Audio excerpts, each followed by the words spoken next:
Guys, I don't know if Duel of the Fates is a good fit for the start of the stream. As much as I love it. Let's play it later. Let's play it later. Let's play Duel of the Fates later. I don't know if it's a good for like an intro song. Hello! Happy Monday! We're back. Another weekend has gone. And we're back at it. Good to see you all. Give me just a secondo. Oh, we got Joey with us up as well. Thank you, Joey. Give me just a moment. Right, good. We are live there. That is all set. So we can get it kicked off.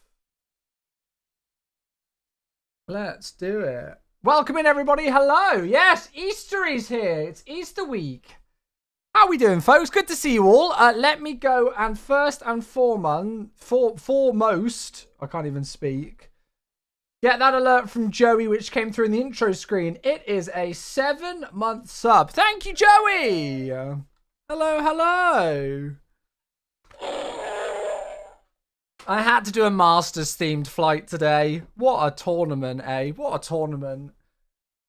Oh, Joey, good. I'm glad you are, mate. So am I. I was like debating what to do for a flight today. I wanted to do something Masters themed. I was like, do we do Northern Ireland for Rory or something else? And I was like, you know what? There's going to be loads of traffic getting out of the Augusta region.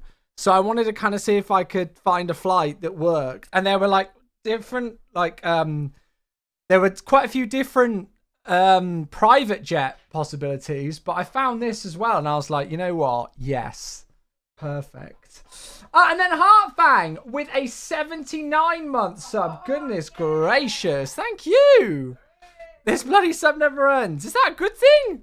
You nearly threw it away last night. Oh, thank you very much. I couldn't watch it live. I just couldn't. I didn't watch any of the. I've watched it all back now, but I couldn't watch any of it yesterday. I was too nervous. I've really struggled watching the Masters because as much as I love it, I will just always be met with I've always been met with nerves for Rory. I really have.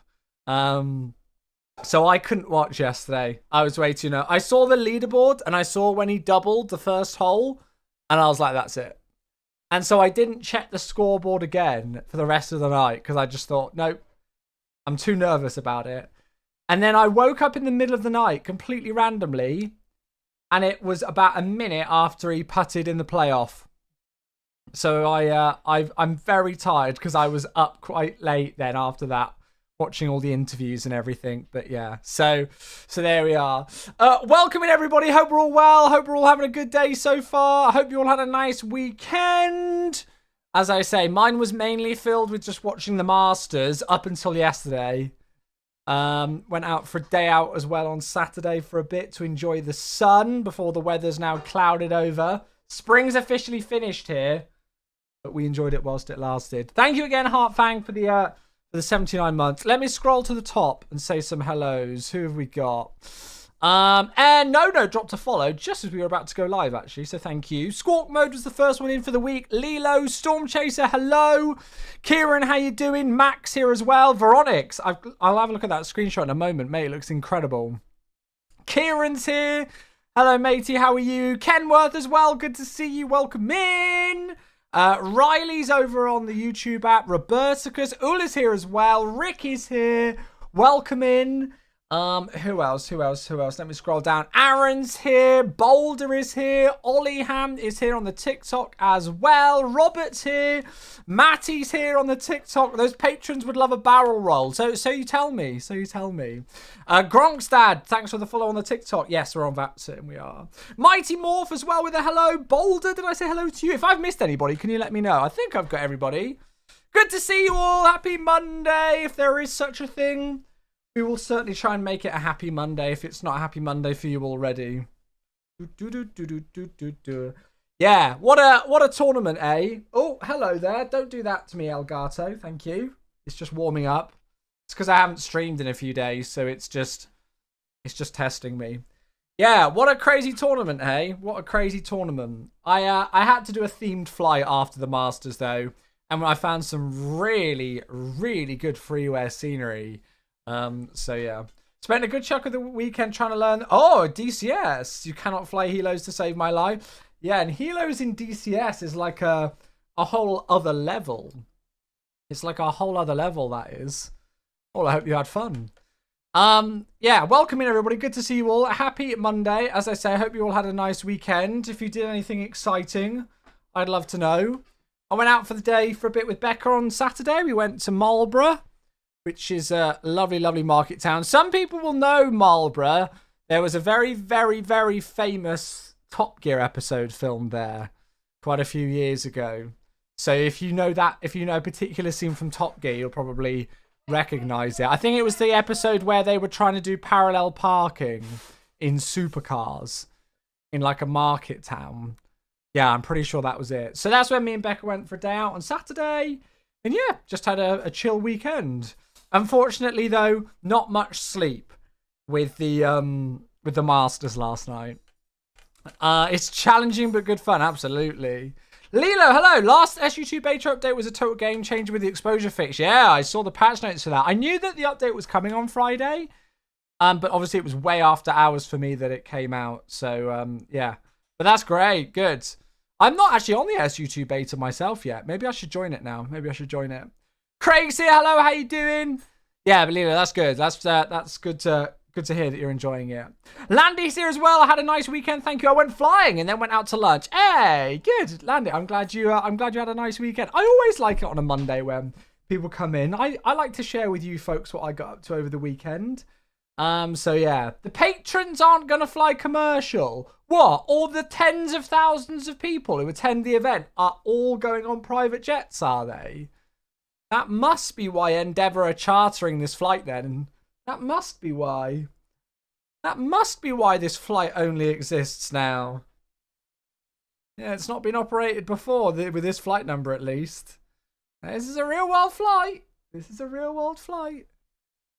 I'm sure not every single one of the tens of thousands of people flying out of here are all flying private jets. Although a lot are, granted.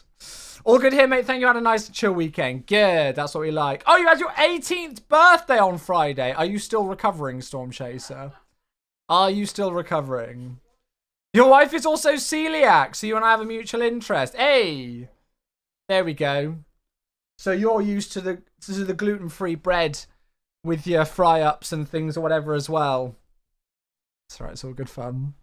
The amount of private jets coming into the Masters is crazy, isn't it? If we had, like, you know, the Flight FX stuff, it would have been perfect. Because the Flight FX private jets are, like, inbound, but I think they're slightly delayed with some quality control stuff. So if they were out already, then I would have flown that today. I was debating, like, doing the Citation Longitude or the Cirrus jet or something like that. But then I found this flight and I was like, you know what? I'm actually quite in the mood for the CRJ. So there we go. Chris is here just past your CFI check ride. Hey, well, that's a great way to kick off the week. Congratulations. Oh, that is brilliant. You must be over the moon. You must be over the moon. NetJets practically opens a second HQ at AGS during the tournament. It's crazy. I didn't realize. Well, I mean, like, I should have realized it, but I've never actually looked into the aviation side of the Masters. Apparently, the other airport, the one that's literally just a mile or so south of the Gulf, south of the course, apparently, it got so busy with traffic that they actually built a new ATC tower, pretty much dedicated for just the traffic over the Masters weekend, which is wild. Justin Rose is going to take a road trip back. Oh, I was gutted that it was Justin again. You know, if I could have asked for anybody else apart from Rory to win this weekend, it was going to be Justin. So I was really it was a bittersweet one, but if I had to pick out Justin or Rory, who I wanted to see win, I would have picked Rory. So yeah, very sad for Justin. 3 times runner-up and 2 times playoff runner-up as well. So I don't know whether he'll ever get the green jacket. But it was Rory time. But goodness gracious. Don't ever tell me that golf's a boring sport to watch. I managed to watch back the whole of the replay of the broadcast today at work. So I had work on my main monitor and on my laptop, and then on my other monitor where I have you guys on chat and stuff, I had the full broadcast replay because as I say, I just couldn't watch it live. I was too nervous. And oh my goodness, unbelievable. I'm listening on Twitch right now, not on YouTube. Yeah, that's fine, Riley. I can see your name on Twitch. Yeah, that's fine. The amount of missed putts. Well, it's crazy. There's all sorts. There's like Patrick Reed, where he three putted within 5 feet, and if he'd have putted the first one, he would have been in the playoff as well. But then there's all sorts of other ones, like Justin Rose missed a ridiculous one that was like a whisker away, and then Rory missed another one which was a whisker away. So it's always the case with golf. It's what ifs, but it was Rory's time. It was Rory's time. Anyway, for those of you who aren't golf nerds and are wondering what the hell I'm talking about and what's going on, the Masters Golf Tournament, which is by far the most prestigious, most esteemed golf major tournament of the calendar, was just on this last weekend. And it was a historic event because one of the world's best players needed this one tournament to complete what they call the Grand Slam, to win all the majors. And he's been trying to do it for over 11 years now. So there's kind of been all this hype for so long about him and his lacking ability in being able to pick up this tournament. And he finally did it over the weekend. So there's been lots of hype. It was just a crazy tournament, just overall, let alone the storyline with him winning. And so to kind of celebrate that and the fact that it was such a great tournament, I thought we would operate a real world flight that's going on today, where there's obviously, as you can imagine, there's lots of air traffic going in and out of the event. Tens of thousands of people go to the Masters, if not hundreds of thousands, every single year. And so even though there are lots of options for private jet flights out, I still feel like we're kind of lacking to some degree in private jets. You know, as I just mentioned, I want to wait for the Flight Effects private jets to come out. Otherwise, I would have done one of those today. But there is a real world flight that's going on right now where Endeavour, Delta, have taken one of their CRJ 900s and they're operating out of Augusta, which is where the Masters is located. And they're flying patrons. They're not called fans, they're called patrons because fans implies that they're fanatical, apparently. It's very posh, this. So they're flying the patrons back to New York JFK. So there's loads of kind of like charter flights going on out of this airport today. On top of all the private jets that are flying out of this airport today, there's quite a few commercial flights as well, which is pretty cool. So this is the one we're going to be operating. It's Endeavour Flight 5547 out of KAGS, Augusta Regional, up to New York JFK. So that's a nice flight to kick off the week. And then, yeah. So we're in the Aerosoft CRJ, which I'm having good fun with, actually. So I'm looking forward to this one. How do I apply to become a member at Augusta? I've never actually even tried to get tickets, but I especially think after watching it this week, I'd like to start applying to go. It would be one of those things that like I would save up for to make a trip across to, because, yeah, I've heard it's like nigh on impossible to get tickets, but you can always apply. Ikigai, thank you very much indeed for the follow on the TikTok. Thank you, mate. Thank you. You have to be invited to be a member. Only 300 people are in. Yeah, that's it. Could you imagine how elite that club is? Crazy, isn't it? Let me have a look. Let me catch up. Golf is boring. It wasn't yesterday, mate. It wasn't yesterday. Is this the freeway? Yeah, this is freeway scenery. It's awesome. It's awesome. Got to start now and you might make it by 2035. That's fine. I can save up. It takes years to get tickets. That's fine. I can save up. It's all lottery. It's all lottery. That's fine. We'll save up. You never know. Maybe one year I'd get it. But I'd love to go. Your dad got tickets to the practice round years ago and it was like a small miracle. I'd be happy with that. I'd be happy with that. Sam, thanks for the follow on the Twitch. Thank you, mate. I appreciate that. Thank you, buddy. Yeah, you pretty much have to be grandfathered into tickets. Well, there's no harm in trying, is there? Don't shoot me down before I've even tried it, chat. You don't even pay attention to golf, but yesterday was crazy. It was awesome, wasn't it?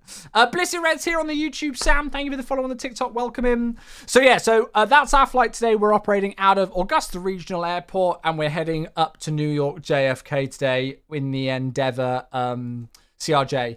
We've got freeway scenery for KAGS. This is why I love MSFS so much. I'd honestly never even heard of this airport before searching for a Masters themed flight today. And I just searched KAGS MSFS and this is the first option that comes up. And it's a great freeware scenery that's available on flightsim.to by Daniel's Jam. And it looks absolutely brilliant. It's got lots of custom things included with it. So well worth a download. So that's the freeware scenery that we're going to be using for our departure today. We're going to have a quick look around before we get started with the flight. And then we've also got the Payware Builds JFK scenery today. I have activated the Samscene 3D New York cityscape, but I don't know how much we'll see of it today because JFK's nowhere near as close as LaGuardia is. LaGuardia was another option today. There is a CRJ flight into LaGuardia, but we did LaGuardia recently and we've not done JFK for ages, so that's why I chose this. Hey, Chaos! It's another sub. We'll grab the sub and then we'll go and take a look around. Thank you very much, mate. Thank you. Thank you, mate. Giraffe, are you okay? You seem to have got a case of the Mondays, mate. You seem to have got a case of the Mondays. Can we be nice to each other in the chat? Thank you. Chaos, I love you. Thank you for the 84 months. Is that 7 years? I'm pretty sure that is 7 years, isn't it?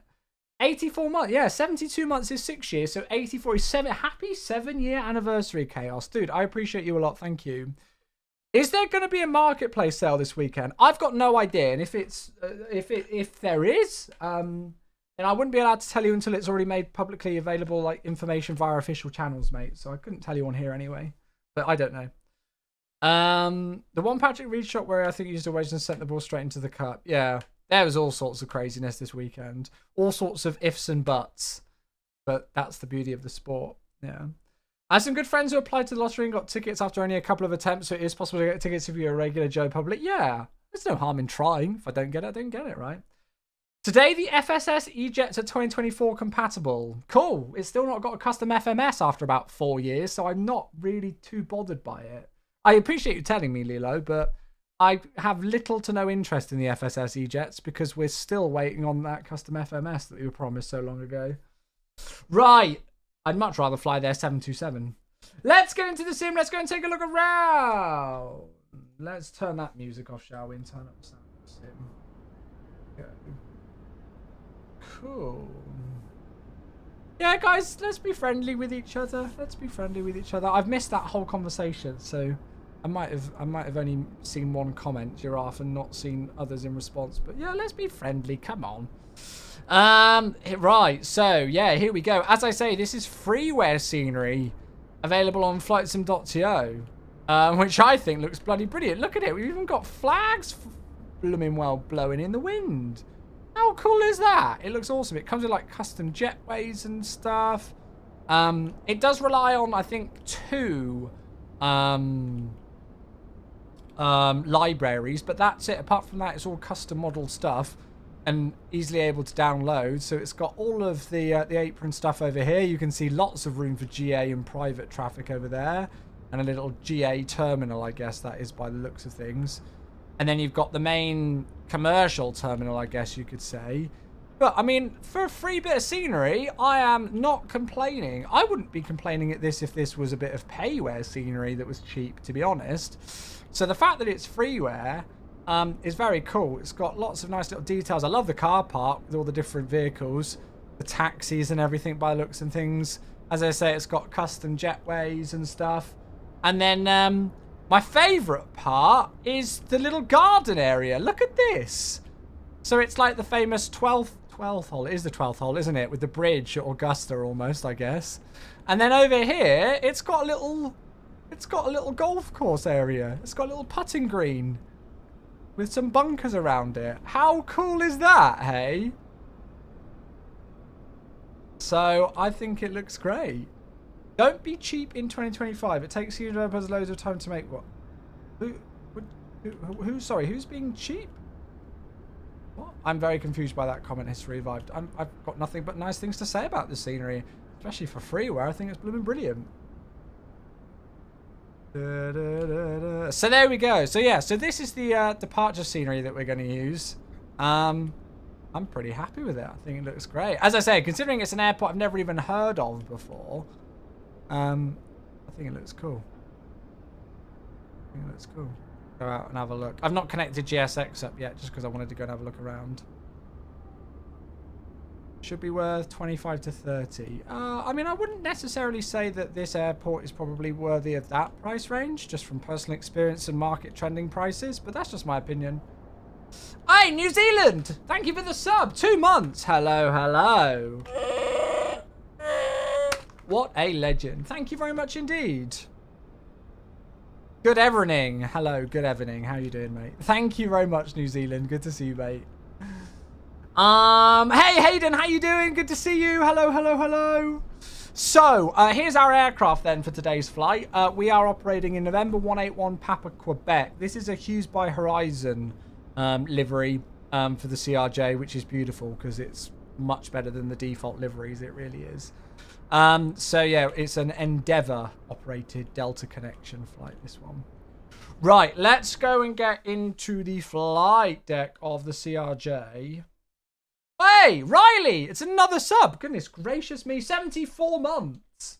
And that is a hype train incoming as well. You've been playing the F125 beta. Oh, is that any good? Well, that reminds me, I need to get my check sheet open. Let's go, baby. Mate, thank you. What a legend. Another sub back for a super long time. Riley, cheers, cheers, cheers, cheers, cheers. 2 seconds, chat. I just remembered that I'm still using this kind of check sheet for the CRJ. I've not flown the CRJ a tremendous amount, and so I just want to have that open just...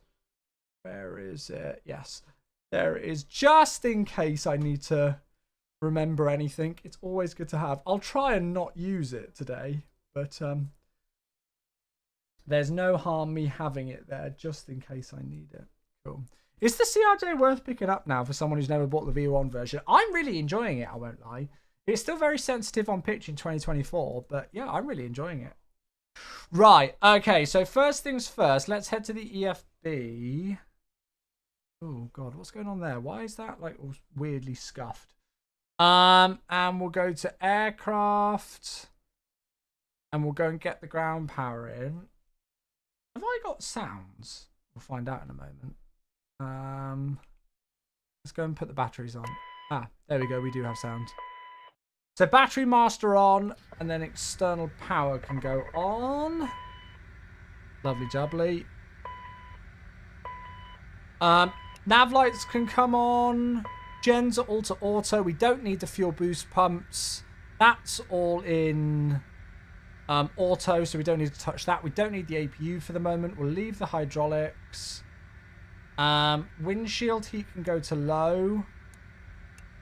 Probe heats are off, that's correct. That's off there. Air conditioning, we'll put the recirc fans on. And I'll just put that there, I guess, as well. Oh, and then we're good. Oh, yeah, the Boris sound pack is very good. Yeah, Boris sound pack is very, very good. Where's the Global 700? Well, so somebody sent me this. Veronic sent this screenshot in my Twitch chat earlier. What's this all about? I've not seen this. This is new. Yeah. Hello, that's you. Ah, hello. Talk of the devil and they shall appear. Thank you very much for the 21 months. Hello, that's me. Another sub. I appreciate you a lot to get us on the way to a level 1 hype train. Thank you so much, friends. Hello, that is you indeed. How you doing? What's this all about then? What's this all about then with the GL 750? Because this looks good. I'm still waiting for the flight effect stuff to come out. Very limited info so far, but all I know is that the people making it are reputable. But those are not my words, so I shall be cautiously optimistic. Oh. Well, the exterior model looks nice at least, so it's a good start. Right, what else do I need to do across here then? Let's go and get some integrated lighting on, because you folks know what I'm like with my integrated lighting. And do it all the way across the board. Oh, another one! It's cans! 50 months! Goodness me! Goodness gracious. You guys are going to keep me busy today, I can just tell. Hashtag essay. That's right, we don't mind a good essay every now and again. I don't mind a good essay. Omg. Thank you, mate. Oh. Oh, God. I guess so.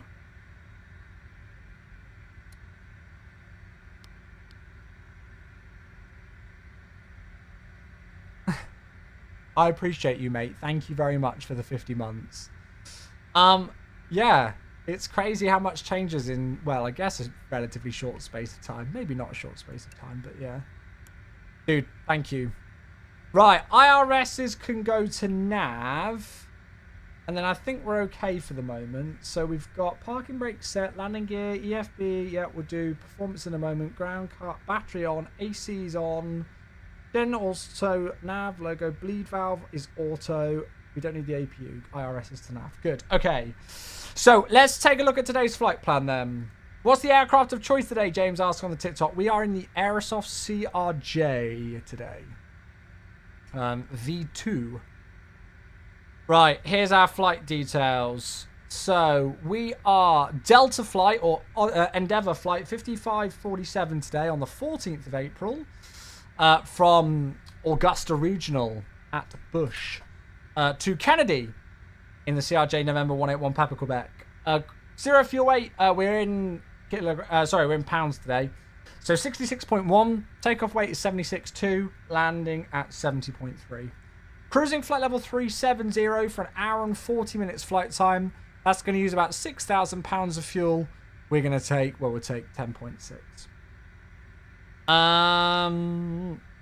Apparently Philly is our alternate. I've not got scenery installed for it, but we could still divert there if we needed. We'll double check in a moment runway for departure, but Simbrief gave me runway 35 on a Sammy 4 to Boggy. And then it's a Cameron 4 arrival, and JFK earlier on were landing 22 left. So again, we'll double check that later. It's saying only 74 passengers. I'd imagine this flight's probably a bit busier than that in real life, but maybe that is the maximum, whatever. And 3,700 pounds of cargo today. So that is what we've got in store. We can go and ask GSX for boarding and stuff. What I want to do into here is import the OFP. Oh. And then I actually want to switch this to pounds, which we are on. I don't know why the thing looks awful. Can I turn the brightness up on this thing? I can barely read the screen. It looks horrible. It's got to be part of the livery. I didn't have it last time we flew this the other day. Right, let's just import that, and then we'll go set payload. Now, I don't know if that... No, that's not done anything with the fuel. It only sits 76 passengers. Oh, okay, so we are pretty much at the max limit then. Let's return to load sheet. So, if we go... Switch to 0 fuel weight. So, how do I get this to be the correct figure? I tell you what, let's get GSX to do its thing first. And we'll have Delta. And then we'll worry about all of this at the end, I think. Because I find this thing to faff and to not update. And I imagine GSX will try and faff around with it. So we'll see what it does. Top 3 lines, you can do the brightness. Ah! Oh, it's at 100%. Oh, well, that's depressing. Yeah, I think whoever did the livery is like scuffed up the EFB thing or something. I don't know. How do you decide when to be in pounds, kilograms? The US uses pounds. Speaking of FSS, I get it's annoying dev is kind of slow with them, but the people still whining about the server being closed. What server being closed? Oh, you mean the Discord server? I thought that was an interesting choice. Apparently my GSX is outdated. Story of my life, right? Story of my life. Fingerprint markings? I don't really like it when it means I can't see anything. Oh, I forgot! I forgot to get a good GSX profile for the aircraft. Well, we'll just ignore that. Just pretend that's not there, that. Oh, and ignore the fact that the passengers are going to have to jump from the jetway. I think that's a bug with the jetways. Yeah. Departure checks complete. That's fine. Yeah, nothing to see here. Nothing to see here. Decent updates of Fly Tampa Athens. God, I haven't done Fly Tampa Athens for a long time. Vaughn's here on the YouTube. Daylight savings in New Zealand. You're watching Chewy at 5 a.m. You're crazy, dude. You're crazy. You're wild. Oh. I know what it's done. Gee, oh, this is the most annoying thing in the world when it does this. Why does it automatically disconnect the GPU? You know what? I'm giving up with GSX. I hate it so much sometimes.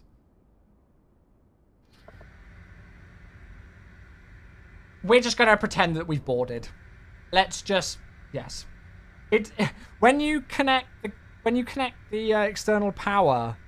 Sorry, when you connect the tug with GSX, it just automatically disconnects the ground power and stuff. I think it's because it gets rid of the chocks. So, yeah. iFly and Phoenix do the same. You have to be a verified purchaser of the aircraft. What, to be in their Discord server? Or to, like, access certain channels? Steadfast, hello. How you doing? Good to see you. Tamal's here on the TikTok as well. Hello. Welcome in. Right, what was I doing? Okay, let's just ignore GSX. I'm sick of it. So if I go into here and go set payload, will that actually do anything? It's got all of this, but I feel like that's not correct. So the zero fuel weight, no, it's nowhere near correct. What a surprise. 66,139. So that's what it should be. And then the fuel figure should be 10,000. I still don't get this thing. Either I'm being an idiot, it's broken, or it's just not intuitive at all. So 0 fuel weight is 66,139. Let's make sure that's actually set in the simulator. And then the fuel should be set as well, 10,660. Good, which it is. So then on here, I'll just arm the emergency exit lights, seatbelt signs, and the no smoking light can get on as well. Good, good, good, good, good. To access certain channels, got you. Auto door control will fix the chock issue. Oh, is that what it is? Okay, well, we can have a look at that if we need. Right, so that's fine. I'll go and make sure I've got traffic on there for the moment. I don't think I need to do anything else with this for the mo. So let's go and have a look at the weather today. Which again, we can do in here, can't we? See, look, even this, when you load this in, it's like way off. So let's refresh the weather. Here we go. So this was at 16:53 Zulu. The wind's 250 degrees at 11 knots. 10 statute miles and clear skies at Augusta National today, or regional. Temperature of 26, dew point 11, and the altimeter is showing 3005. The sim is showing 3008. I'm not too sure why. That's showing 3005 as well. All right, well, I'm going to set 3005 as per what it should be. There we go. Hey, Wallix is here as well. How you doing? The reason the 0 fuel weight is different is because of the sim brief profile not being correct. Right. I see. I guess that makes sense. Oh, there's a mini avionics preview. Ooh. Wait, this was dated on the 25th of the 11th of 2022. So that's quite an old image. That's a little bit of an old image, that one. Right, 3005 is set. Let's get into the CDU.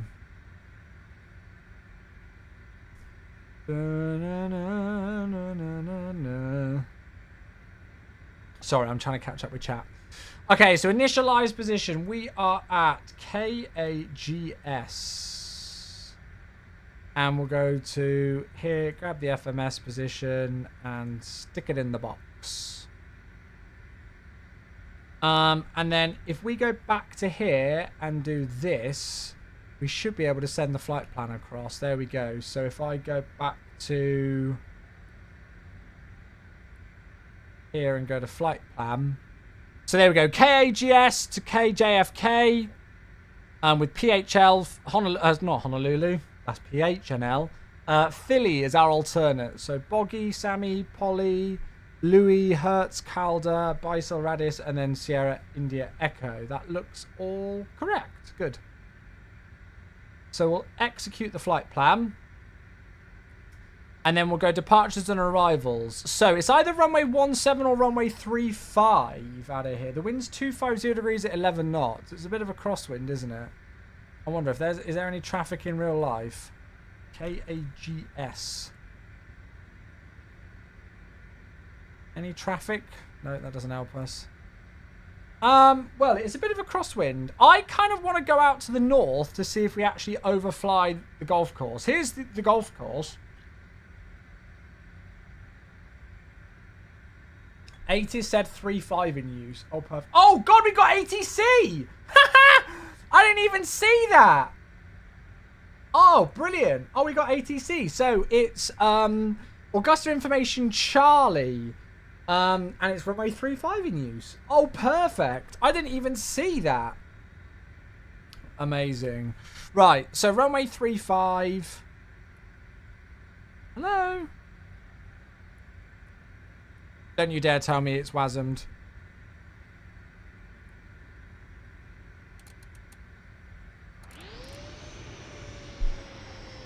Has this aircraft already WASM crashed on me? I think it has. Although that's working. Is it WASM crash, chat?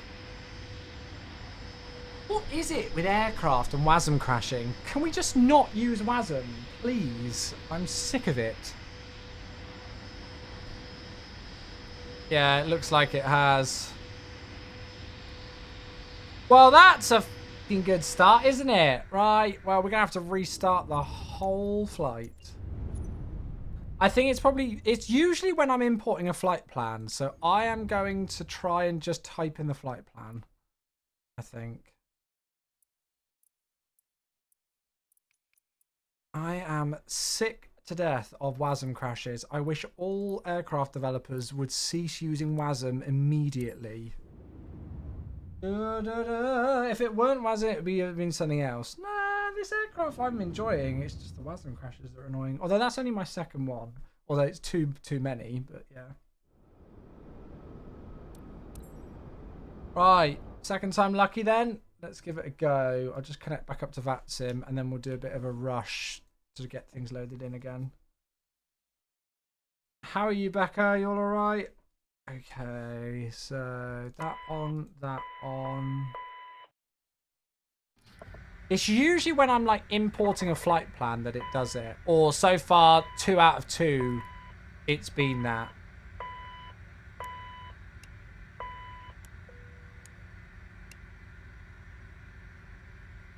That's all fine on there.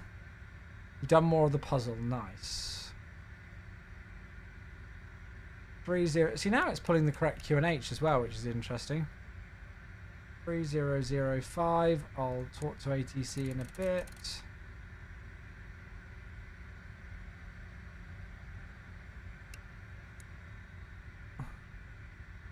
Great bug to report. Yeah, I imagine they're already well aware of it. But,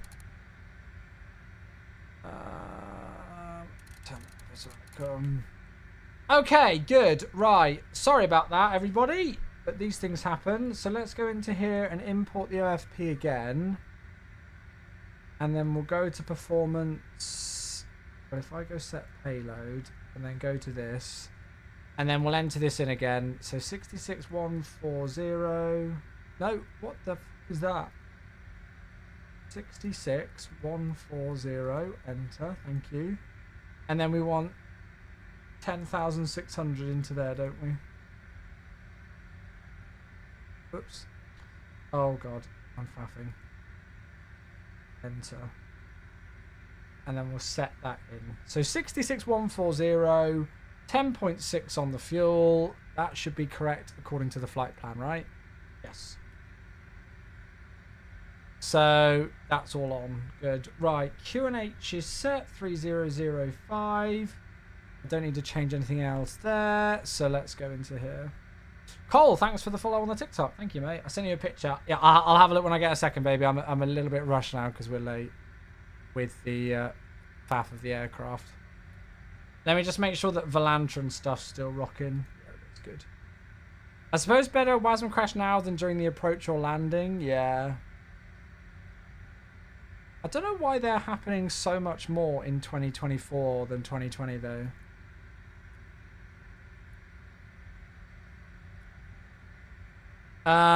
Let's just type it in manually. You know, let's do it that way. So KAGS to KJFK. It's a bit annoying, but I think it's the best way to do it. KEHL.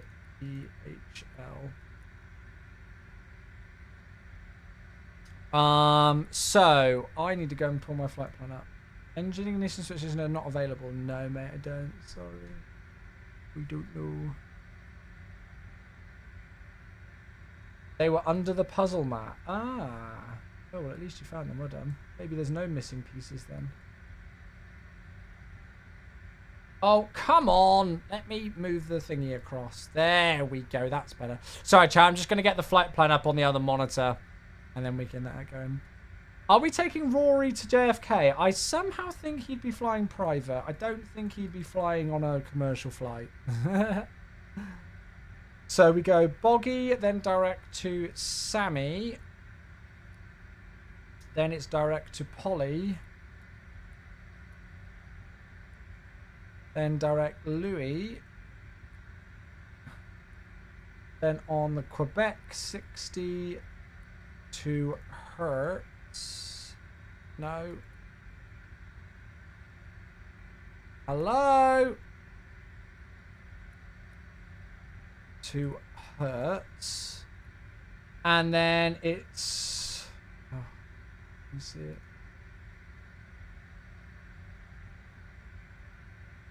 This is such a faff. Okay, there we go. And then we go direct to Calder. From there. Then the Quebec 97 to Basel. And then direct to Rads. And then finally direct Sierra India Echo. Half and a half. Yeah, just a bit. Right, good. So we know that's correct. So we'll execute that. Now let's give it a go again. So we should be on a runway 35 departure. Brilliant. Where's the departures then? Hey! It's a 46 months for Jensen! Thank you, mate. Hello, hello, hello. Good evening. Yeah, I did thank you, mate. How was yours? Thank you, thank you, thank you. I appreciate you, buddy. I hope you are well. Yeah, how was yours? Where are all the departures, chat? Where have they all just gone? I'm very confused.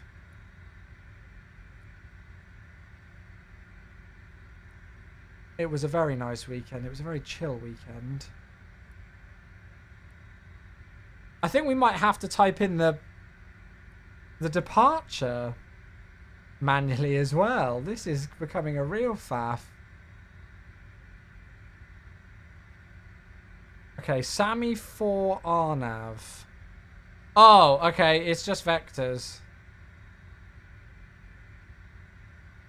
So I think we need to put in triple at least. Oh no, maybe not. Hey, and then Dan got another one. Bloomin' heck. Dan, thank you very much. 23 months with a prime. Another legend back in the crew again. Thank you so much. Cheers, both of you, Jensen and Dan. Good evening. Yes, mate, I am not bad. I am a little sleep deprived after the Masters last night. And waking up, I literally just woke up about a minute after Rory won it, and then that was it. I had to watch until the end and watch the interview. So we're on stand number 2. Cool. Oh, it's a bit of an interesting taxi. Right. Okay. Good. I tell you what. Just to save ourselves, I feel like putting in the arrival now. I don't trust it. I don't trust it.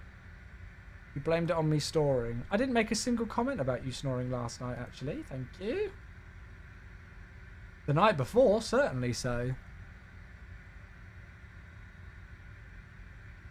What am I doing? What are they landing on at JFK?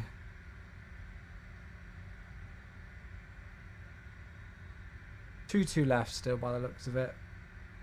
Yeah, the real one's just landed. So we are landing in on the ILS 22 left vectors on the Cameron 4. Is there only one transition on the Cameron 4? Guess we'll find out shortly.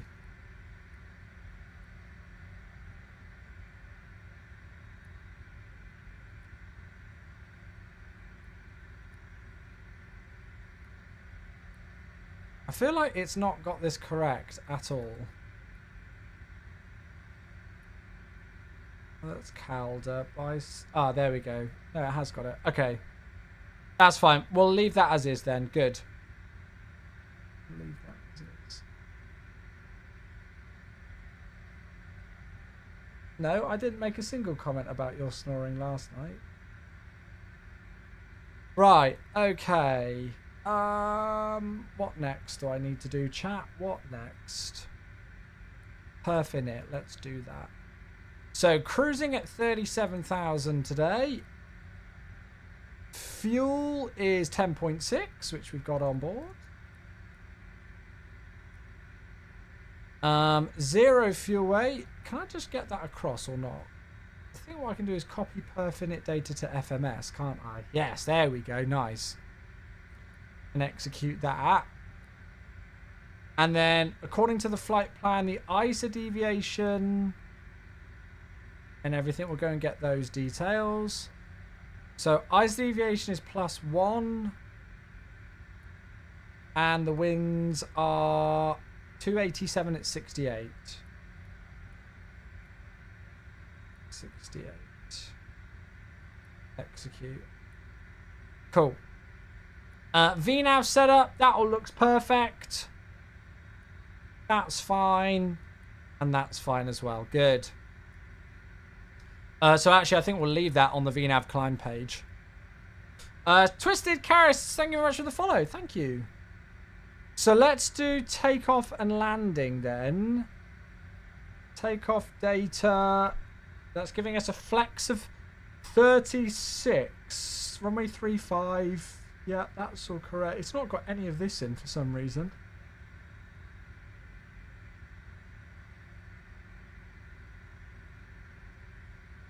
Don't know why. Performance. So here's our details here. So we'll click set all on those. And then we can go to this. I don't know why it's all on a separate page. I hate this EFB. I frankly think it's utterly terrible. But hey ho, we go with it. So the winds are 25011. So do I need to put that in here or not? No, it's just not going to let me have it. All right, whatever. Okay. So a flex of 36 today. Am I on SU2? No, I'm not, mate. No. So where do I put that in again? Is it in... I can't remember where it is. Turn that off.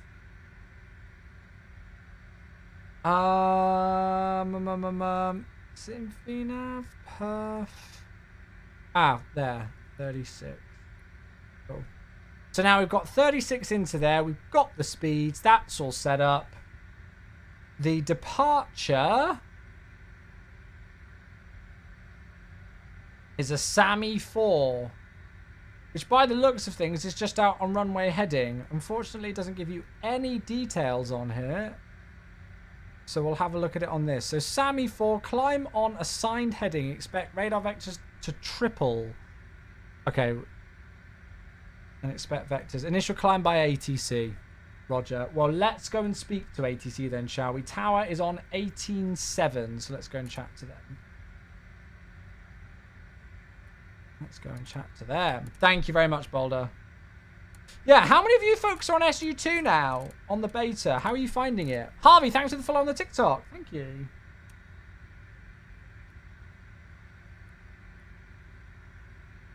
A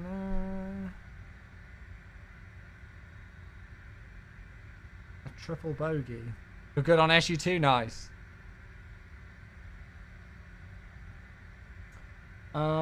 So... I know 3 data, tell me back correct. Is it good afternoon now? Yeah, it will be. Good afternoon, Endeavour 5547, looking to pick up IFR clearance to JFK.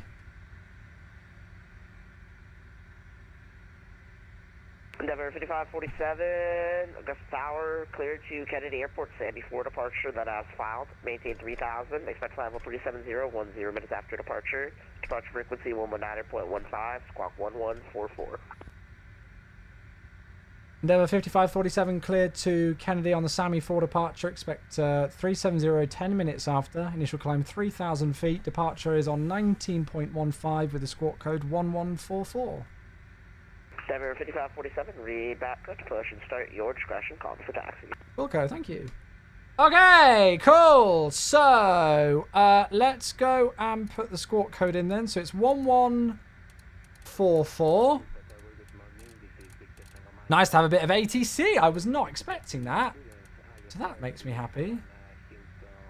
Cool. So 1144 is in for the squawk, and the initial climb is 3,000 feet. So we'll go and stick that into the MCP. Looks like there's a few departures out of here, which is cool. You're doing good on SU2. Nice. Best 2024 builds. Oh, maybe I should update to it then. Yeah, maybe I should update to it. You can't get frame gen working with TAA. Oh, really? Oh, that's what I use. I used that, so yeah. Asked your OBS theory exam for VATSIM ATC. I'm assuming it's a year wait for training. That depends on the division, mate. That depends on the division. Knowing VATSIM UK, you can expect a response probably by about 2030. No, I joke. I genuinely don't know. Right, so the CDU is set up. The only thing that I've not got is a heading. What is the runway heading, just as a kind of...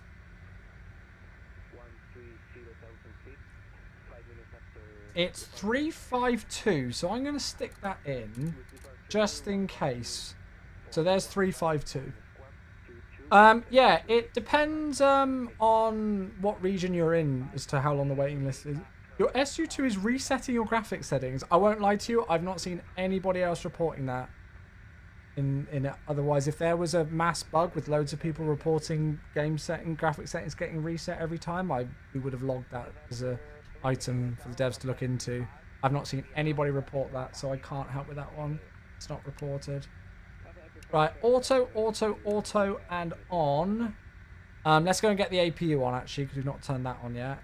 So we'll go and do that. You as well? Yeah, I mean, I've not seen a report. Maybe I've missed it, but I've not seen a trending report with lots of people reporting that graphic settings are getting reset on every sim start in SU2 beta. Otherwise, that would definitely be one that I'd escalate to the development team straight away. So I don't really know what that could be. So APU is going to come online, and then we'll get the packs on. Although I think the packs are actually already on, so it shouldn't take them too long to get going. Duraki, thanks very much for the follow over on the TikTok. Thank you. So in terms of the briefing chat, we're going to push back as long as it will let us. Well, actually, that's a point. How do we push back here? Because isn't this the hold short marker? I'm not too sure, I'll be honest with you. I'm actually not sure. But we'll basically taxi down here and then... Is that... Oh, yeah. Well, oh, I see how it works now. This is the main taxiway here. So it should be fine. And then we'll basically turn around here, cross the threshold and go down there. AMD frame gen is available for 30 series. It's great before. Yeah, that's what I've... Lots of people have been using the AMD FSR stuff if they've not got a 40 series. So that's really cool. Right, APU's available. Packs are on. Recirc fans should already be on. Actually, are the packs on? Or am I being an idiot? Ah, there. That's the recirc fan. Windshield heating is on low. Emergency lights are on. Anti-skid can be armed. The engine sync switch is on N1. Spoilers, we will go and arm. TCAS will go and turn on. Stab trim, Mac trim, and yaw damper. Cool. So stab trim, Mac trim, and then the yaw damper. Perfect stuff. So let's go and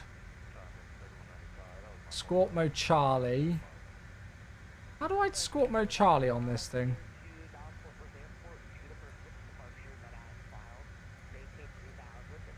Does anybody know? Is it in here?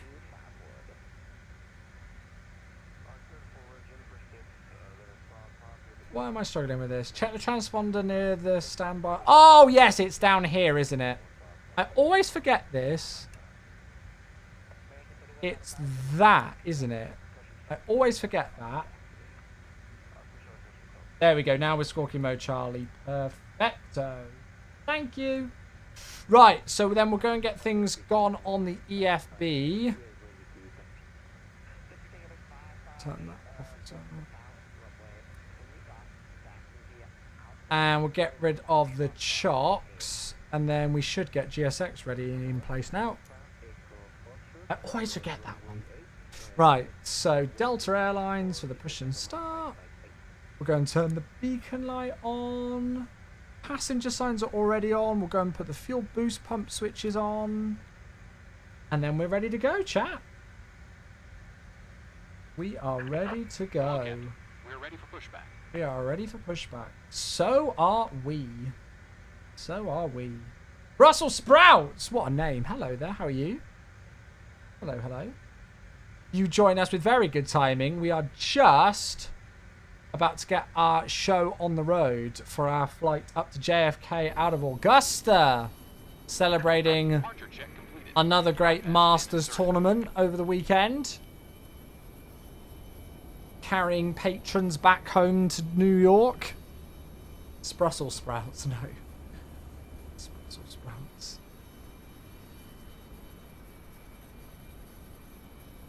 It looks like we've got a bit of other traffic around. There's a little general aviation aircraft over there. There's a little private jet.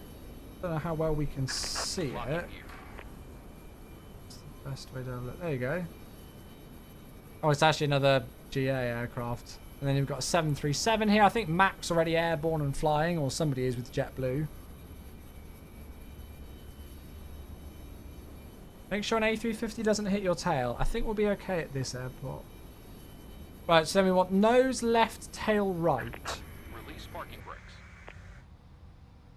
Okay, we're clear in both directions. So let's get this show on the road, everybody. Parking brakes released. Push. All engines clear. Start at will. Radius is here. Hello, mate. How you doing? Yeah, oh, hello. I think from now on with this aircraft, I'm just going to load in the... Oh, my God. I'm just going to load in the flight plan manually. Oh, no. Where is it taking us? This is using a default GSX profile, so I have a feeling it's all going to go horrifically wrong. Oh no, we're actually somewhat going in the correct direction now, I think.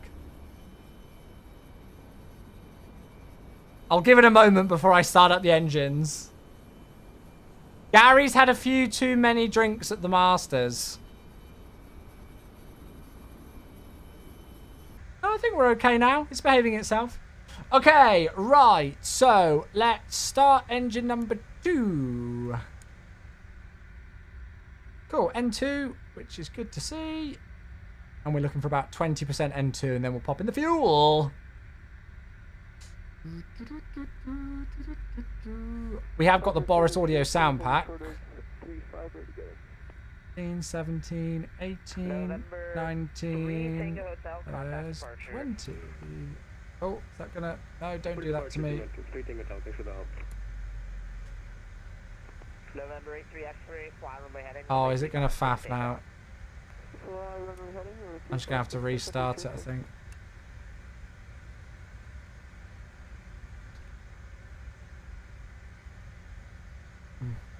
Oh, faff. Second attempt. I think I might get GSX to stop us here.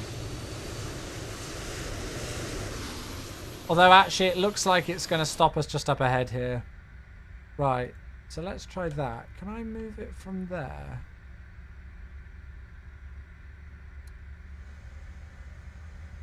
There we go, now it's going to grab it. Good. We have 110 FPS at Munich in 4K. Wow.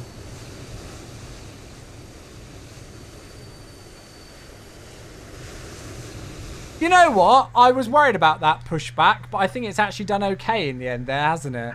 Set parking brakes. Whee! Oh, don't ask me what those things are. Right, parking brake is set.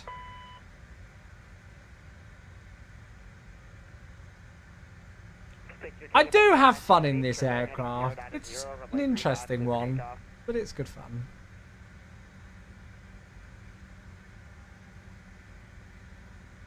Okay, starting left engine.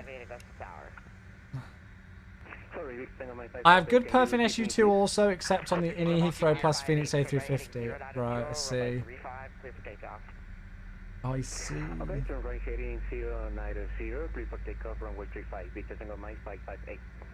Okay, 17, 18, 19, 20. Tow truck disconnected. Bypass spin removed. Left is clear. Right is clear.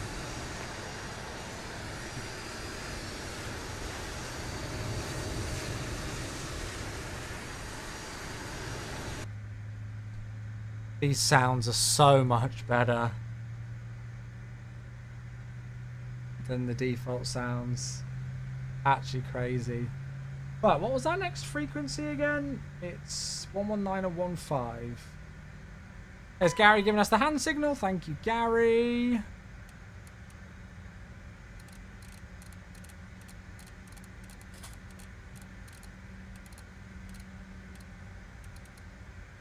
Okay. So, 2 good engine starts and they're both stable. So Propeats can come on. APU can go off.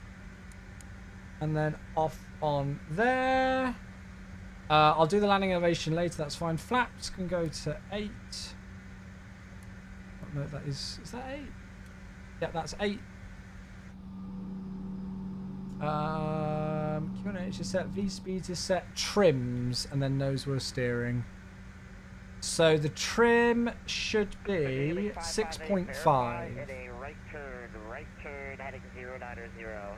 I might not have reset my thing, so it could be very sensitive on the pitch, but oh well, I'm just gonna fly it. Oh, could you imagine if Boris did a 777 pack? That would be wild. Okay, I think we're good to go then.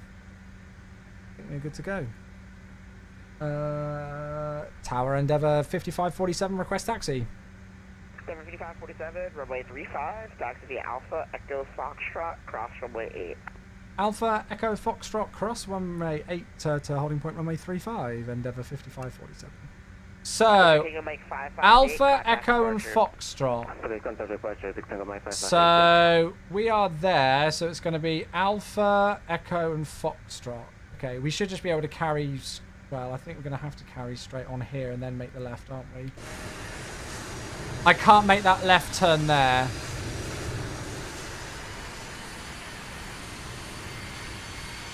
So we'll just go straight forward and then make the first left.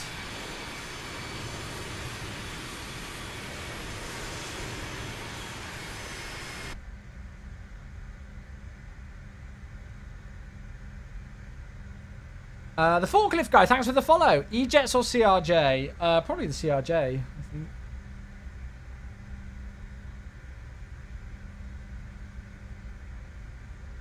Boris's friend is doing the 777 sounds. Is Boris's friend any good?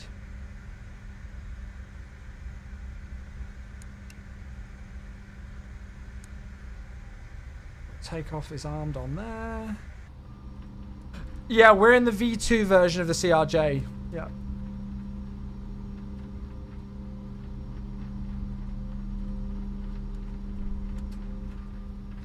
Two days, I'll be halfway to New York on the A350, Moz. That's so exciting, mate. I can't wait for you. Hope you have a blooming brilliant time. Boris said it's good. Oh, that's good then. Looking forward to it.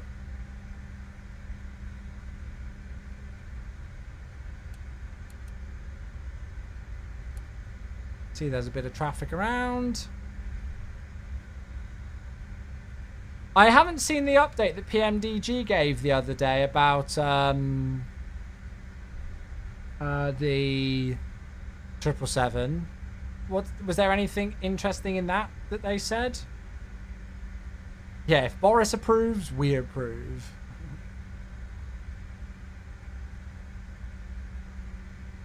Just realised FS Realistic wasn't opened.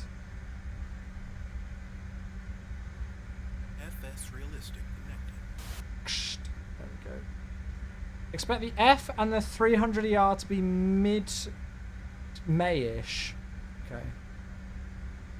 The 200 is this week, possibly. Ooh. Well, that's cool. Recently did a nomadic ferry flight, 8.5 hours in a 737-700. Yeah, it's crazy, isn't it? So it's Alpha all the way down to the end, then Echo, and then Foxtrot for the holding point. Looks like the windshield needs some cleaning. Yeah, I don't know what it is with the textures on this livery. I like it, but there's some weird, like, scuff things. 747 will be coming post 737NG. Gosh. I don't think we're going to see the 747 this year at this rate. If we're already like mid-April and we're still waiting to get the 777 out and the, you know, like 777-200 out and the 300 and freighter and the 737 in 24, I don't know if we'll see the 74 this year. I'm hoping I'll be wrong. 2020 or 24, Mehmet asks on TikTok. We are on 2024. Counter-Strike, thank you very much indeed for the follow. Thank you. A while yet, but at least we've got the Boeings coming. Yeah, it's true. Which plane? We are in the Aerosoft CRJ. Of course, we've been given permission to cross runway 8.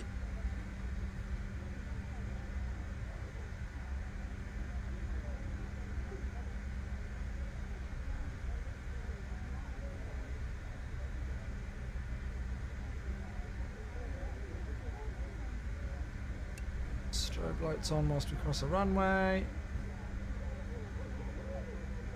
Can I turn down the cabin ambience in this? It's a bit excessive. There we go. Which airport to which airport? So we are flying out of Augusta Regional Airport, which is where the Masters Golf Tournament took place this last week. And we're flying to New York John F. Kennedy. We're flying a lot of the people who attended the event, the patrons, back to New York.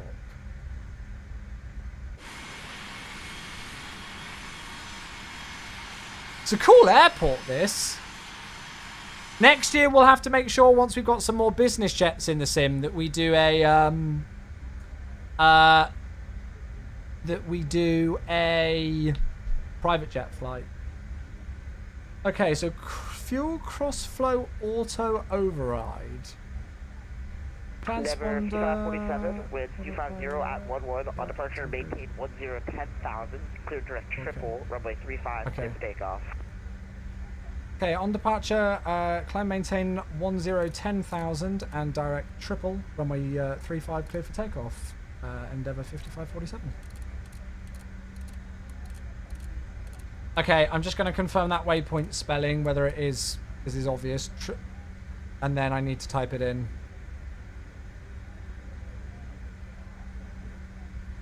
Because we've not actually got it. So it's TRPLE.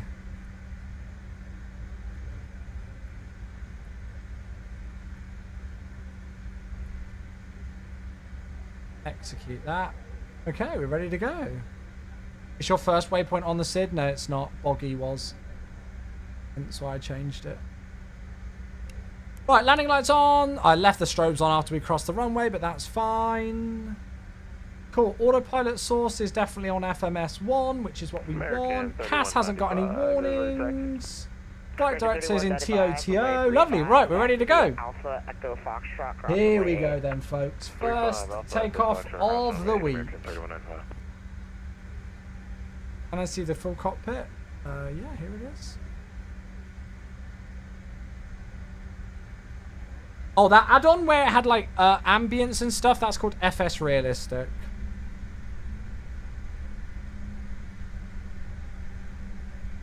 Do I press... I've forgotten. Do I press a toga button in this, or is it FADEC? My brain is completely fried, and I've forgotten. And I don't think I've got a sensitivity curve, so this could be interesting. Right, here we go!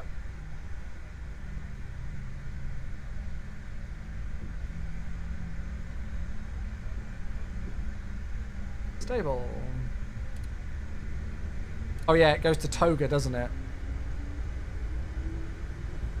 There's the detent, so I forgot about that.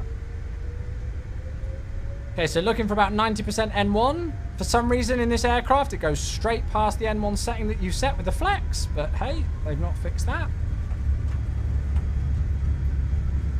There's 100 knots. It's going to be very, very, very sensitive on the rotation. Rotate. See, I hardly move the stick. Okay, positive rate, gear up, speed, and then nav.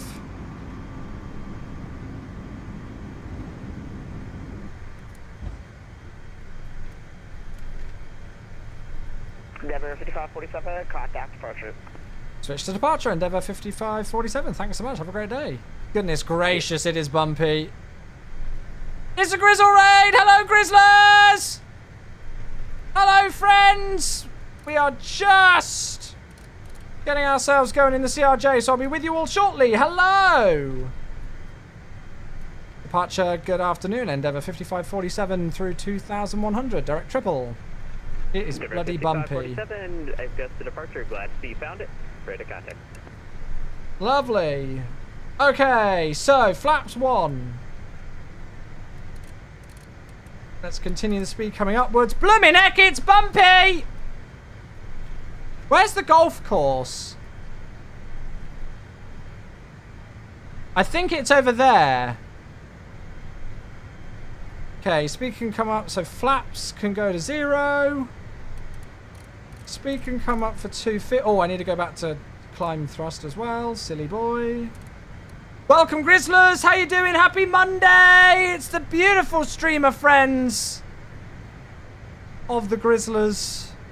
Welcome in, everyone. As I said, we're just departing out of Augusta after the Masters this weekend. So I think... Oh, those sounds.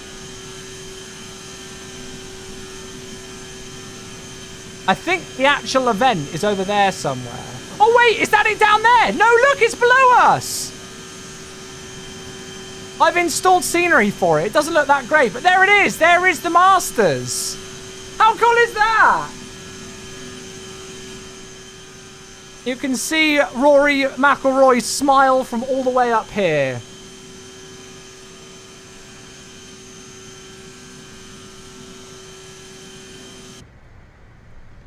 Oh, shit. Oh, the autopilot's done that thing again where it's disconnected itself. I need to remember that. I've still not found out what the keybind is that's causing that. It's fine. It was all worth it for the view. Okay, right. Let's do it after takeoff. Thank you, folks. I'll come back and say a proper hello in just a moment. Let me just make sure that I am good to go on here. Cool. So we're FMS 1, climb 250, up to 10,000, direct triple at the moment. Looking good. Off we go. Kind of weird, the box scenery. Yeah, I downloaded some like photogrammetry for it from flightsim.to. It doesn't look that great. Right, there's the altitude cap. Oh, watch the speed.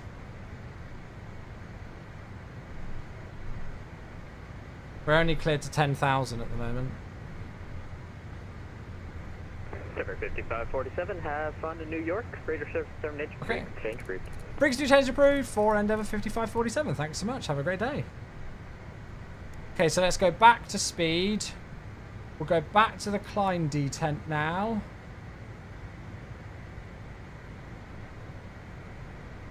Let's engage that. Know what you're doing, aircraft. Speed at 250.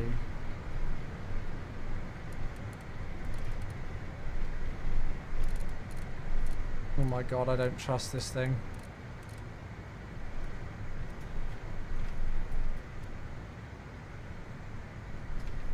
What's it doing, chat? Am I being an idiot, or is it just not doing what it should be doing?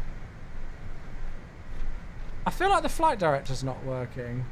Departure, good afternoon. American 3195 out of 2,300, climbing 3. Right, speed 250. They're going to climb us now? Augusta departure, radar contact. Climb maintain. God, it is bumpy. 10,000, proceed direct Speed should be car. 290. I'm not worried about that. I'm at the moment. I agree, but it's more so that it wasn't even doing what I was asking it to try and do. Let's see now if it'll behave itself. I'll just conduct this right-hand turn and then we'll get the autopilot back in. Being at 290 knots was the least of my worries. It was more so the fact that it wasn't doing what I'd had asked it to do. Sure, it's probably... Is the autopilot actually engaged? Not now, because I've disconnected it. But it was engaged.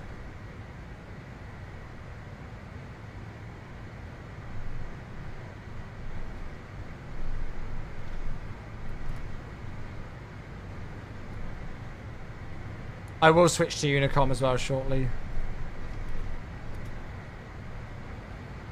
Alright, if I stick that in, is it going to behave itself? What is it doing? Aerosoft, are you joking? Do you not understand the meaning of following the flight director and the speed that I've asked you to follow? Or am I doing something wrong here? It's because we leveled out. It seems like if you don't do a continuous climb in this thing, it just wants to kill itself.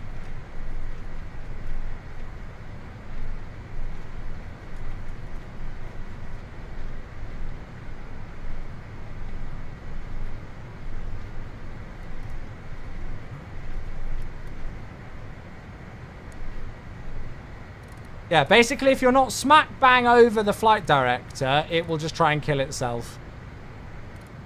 Computer says no, that's it. Right, okay. So we're autopilot engaged, speed 290, exactly where we want to be. We're now cruising up to 30, or climbing up to 37. So there's 37 set. We'll go and set 22.8 in here eventually. Goodness gracious. Sorry about that, chat. I think it's because we leveled out. And this thing doesn't like leveling out. Oh, I've just typed in the wrong frequency. American 3195. There we go, 122.8, and we're going to set standard as well. Lots keeping us busy in this thing. Lots keeping us busy. I still haven't even got to Grizzle's raid properly yet. Right, FMS 1290 up to 37,000. It's following the flight director now. Good, right, finally.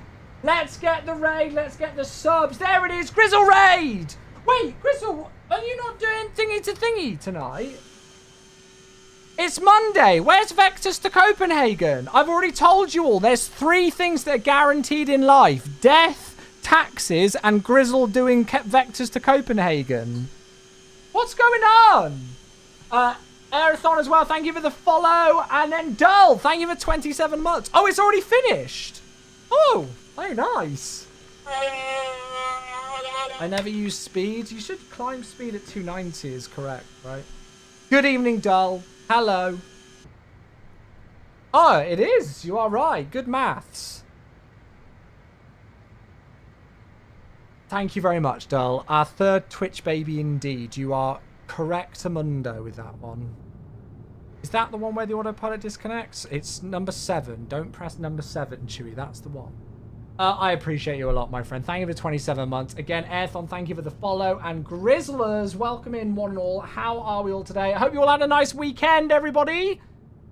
So you've done Vectors to Copenhagen. It was an early one today. Brilliant one, mate. I hope you had a good stream. Thank you very much for dropping the raid in. You timed it perfectly just as we were taking off and as things were going wrong in the CRJ, but we've sorted it now. And we're on our way. So, yeah, today's theme is we're operating a real-world flight, a charter flight that Delta Connection are doing or have already done, actually, in the CRJ out of Augusta Regional to New York JFK to celebrate, well, they did it, obviously, to pick up patrons who were visiting the Masters Golf Tournament. And what a tournament it was. So I wanted to theme today's stream all around the Masters with our flight. So we could have done all sorts of things with private jet aircraft because there was so many. But I was in the mood for the CRJ and I found this flight and it's a good opportunity to go and visit JFK. So that's where we are going today. I had issues with the CRJ the other day. It wouldn't level off for me. Oh, really? I think you just have to make sure that your like, what's it even called? The black pip is right where the flight director should be. Otherwise, it just can't recover it. But yeah, I'm sure there's a level of me doing things incorrectly with what was going on there, but it didn't seem to like it, did it? The Masters was a real treat this weekend. I couldn't watch it yesterday. I was so nervous. I'm always nervous around Masters time because of the whole pressure on Rory and just wanting him to win so badly. And so I watched the first 3 days, pretty much the whole thing. And then I just couldn't watch yesterday. I was so nervous. I was so unbelievably nervous. The only thing I did see was I looked on my phone at the leaderboard and I saw when Rory doubled the first hole to go even with DeChambeau, and I was like, that's it, it's over. It's over, it's finished. I was convinced that was it. And then I didn't check the leaderboard again, and at something like 1 o'clock in the morning, I just randomly woke up, and I thought, oh, I should go straight back to sleep, but no, I need to check it to see if he's won. And it was about a minute after he putted in the playoff hole. So I then, of course, tuned into the broadcast, saw him like walking up to the clubhouse and then watched the interviews and everything. So I didn't get a whole lot of sleep last night, but that's my own fault. That is my own fault. Well, let's have a look, Lilo. Love it. Yeah, I've heard really good feedback from people that the exposure thing's been fixed now in SU2 beta, so that's really good. Politics, hey, you're in hospital. How you doing? I hope you're all right, mate. Dropping a hello in on the YouTube. Good to see you. Welcome, my friend. Yeah, we're just flying the CRJ today, so welcome in. Palms were sweating. I mean, I am still absolutely gutted for Justin Rose because, you know, if I could have asked for anybody to have won yesterday that wasn't Rory, it would have been Justin. Especially because he'd finished twice beforehand, and now he's finished twice 3 times, 2 of them with a playoff. That's rough. That's really rough. And after how well he was playing on the first 2 days, you know, he really should have won it. But the stars finally aligned for Rory. And I mean, what a worthy winner. I think I was listening to the analysis, and I really feel that it's you know, like, one of the reasons why this is such a popular win is because in recent years you've got, you know, the likes of Scotty Scheffler and all who just run away with it, and this was just so back and forth. And yeah, your guy won it after all, did he? Yeah, he did, babe. Yeah. I literally, so I wasn't awake watching it. I fell asleep. I fell asleep just after you did. Because I couldn't bear to watch it. I couldn't bear it to stay up and watch it. And I swear, I just randomly woke up at about 1 a.m. and I just thought, oh, I don't think I'll be able to get back to sleep unless I check the scoreboard. And if he had have lost, I probably would have just turned my phone off again and rolled over and gone back to sleep. But he literally had won it about a minute before I'd woken up. So I had to tune in and just, yeah, and watch it. Because it was a moment in history that's, well, he said 14 years in the making. It's been 14 years in the making. So that's why I stayed up to watch it. When he put it in the water, that, was it a gap wedge shot on 13? Oh, hello there. What the hell's gone on there? Oh, we're back. Yeah, that shot on 13. He actually explained it, how that shot took part. He said, I think it was something to do with when he's hitting that particular club at that distance, and I think he says something like, you know, if the ball's a little bit higher than him, it's been known that he's used to hitting it a little bit left, like a couple of yards left. So he was deliberately aiming it a few yards to the right, and then I think he just hit it fat, and that was it. So, yeah. The next, PGA Championship on May 15th, yeah. Yeah. It makes me want to get back playing golf again. I've not played golf since I was a kid, but I really loved it. It'll be interesting to see how many people this inspires to play the game. I certainly think it'll inspire me to getting back into watching a lot more golf again. So, yeah. Sorry to all of you who aren't interested in golf. I apologise. You're probably like... But it was just a crazy moment in sporting history. It really was. It was just so back and forward. The whole weekend was unreal. Some of the storylines across the whole weekend were amazing. Last screenshot? Oh, let's have a look. Zayd out of Stansted. Nice. That looks gorgeous. Very nice, mate. Very nice. Insane how technical the sport is. Yeah, that's it. Oh, what a good song this is for our way to New York. Oddly enough, I feel like golf is one of the easiest sports to watch, especially on TV. Yeah, it's very nice just to have on in the background. Becca was watching it a bit with me on Friday night. And, she, you know, it's not her kind of a sport that she would like to watch. Becca's not really big on watching a lot of sport. I think she'll say it's fair for me to say. But she was asking questions about specific things, you know, and yeah. I just realised we should be climbing a lot slower than what we currently are. We should be climbing at Mach 0.74. That's probably why our rate of climb's not that great. So let's go back to that. But yeah, just so much. I mean, there are so many moments during the whole weekend. You know, I thought it was gone after Rory's double-double on 15 and 16 it was on Thursday. And I mean, that resolve to then hit some of those shots that he did on number 15, that curving shot, even though he didn't eagle it yesterday, but that second shot on 15, and there was another ridiculous, I think it was, yeah, it was either on Saturday or Friday where he hit another ridiculous second shot into 15. And especially after... you know, a double bogey on 15 and a double bogey on 16 on Thursday. I thought that was it. He got 4 double bogeys and won the tournament. That's ridiculous. That shot is unreal. What was the other one? What's Grizzle got? Let's have a look. I want to wake up in a city. Oh, this one. Was this on 12? No, it was on 7, wasn't it? Through the gap there. I think it was Nick Faldo commentating. The way that he hits this, I mean, look at how much power he puts into the shot. I've never seen him hit a drive that hard. Bang! I don't think I've ever seen him hit a driver that hard. Bang! absolutely launches it through that gap.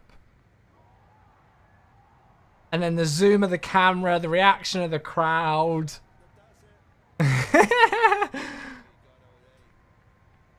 Yeah. Unbelievable. Oh no, watch the highlights. Watch the highlights because it was just drama filled. It was the leaderboard was like a yo-yo for virtually everybody on it. I wonder how many individual leaders there were yesterday. McElroy, DeChambeau. Justin, it might have only just been the three. I don't think Orberg ever led, did he? So it might have just been Rose as well, because he definitely led, didn't he? I think 60 through 16. But yeah. New York. What I love about the Masters is the patrons only know the score by looking at the physical leaderboard. Yeah, there's no phones. There's a really cool reaction of them like turning around on one of the holes and seeing the scorecard change and them all cheering. Yeah. Yeah. I love everything about the Masters. It would be a dream thing to go to. It really would. Just the three. Yeah, that's it. But, you know, Bryson was there for a lot of it. And Orberg came into the play. And Patrick Reed, again. You know, if there was Patrick Reed who three-putted what should have been a one-putt. And had he have not three-putted it, he would have been in the playoff. And then Justin Rose had a ball that, you know, was half an inch, if that, from going in. Rory had a putt that was half an inch from going in yesterday as well. It's why I could never, ever even think about the mental resilience that golf players have. I just couldn't do it. I don't think I could ever do it. I've played badminton at county level, and, like, that was tough. But golf, being an individual sport like it is, and those fine margins and stuff. I think Rory said in one of his interviews yesterday that golf is the sport where you have to be the eternal optimist. So, yeah. Scotty was always lurking. Yeah, I mean, he kind of went off the boil. I thought with how he performed on Friday, and I think it was Friday, that he was going to be there. He was really going to be there, but he was okay. I think it was his third round, wasn't it, that wasn't great. Just brilliant. But yeah, go and watch the highlights, even though we're talking all about it now, and it might be spoilers for you, but don't worry about it, because it is if you have got time, watch the whole thing, because I think you'll really then get a sense for the atmosphere. But if you can't, definitely watch the highlights. Yeah. Right, so I think we are going to aim for a fuel flow of about 1,800 is what your Sim CFI said. Hey, Uzi Fuzi's here. Hello, mate.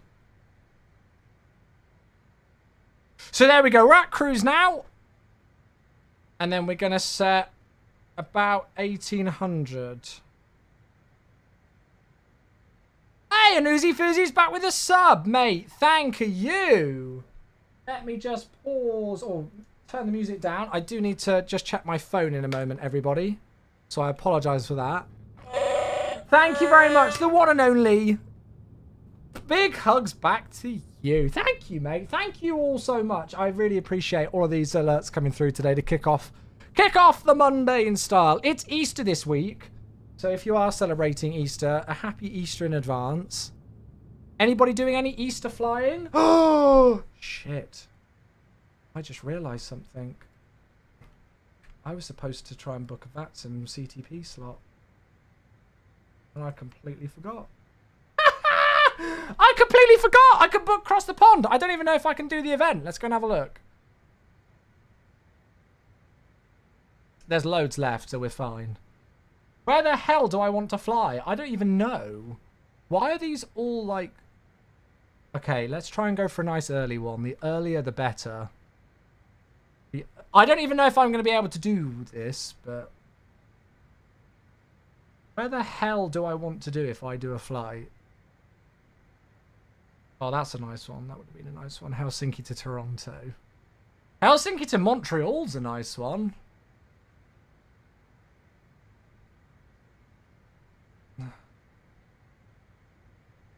I don't know if I want to do Heathrow.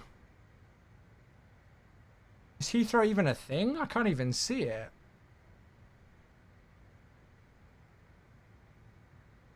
I quite like that Montreal one. I could do Finnair A350 from Helsinki to Montreal.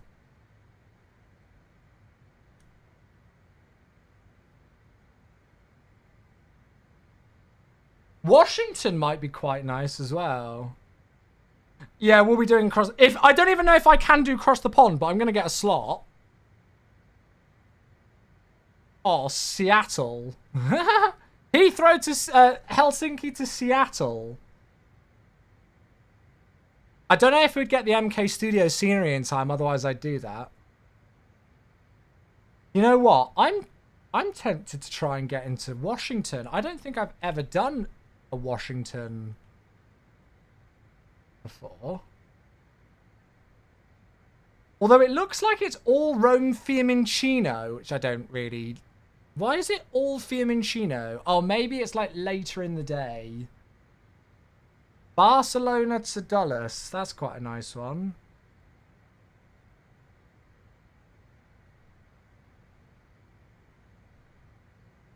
Is there anything other than that? When is Cross the Pond? I think it's... Is it the 24th? No, it can't be the 24th. I don't know when it is. I'm just booking a slot, quite frankly.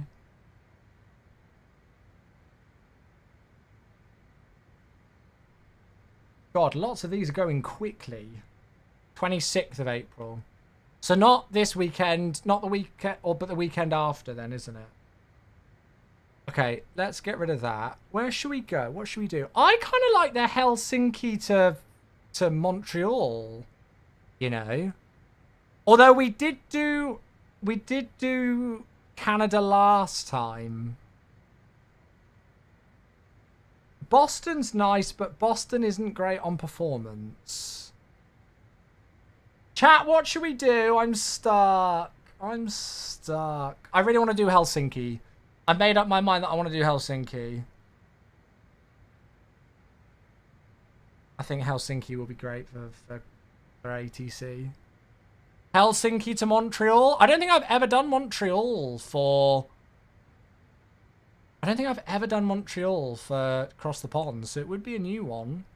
I quite like it. Yeah, I don't think I've done either of these for Cross the Pond, you know. Yeah, there is Riga as well, but I don't know what aircraft I'd even fly for that. I'd do Helsinki Finnair A350 because I've not done a Finnair A350 flight yet. Even if it's not realistic, I don't care. Screw it. Let's book that.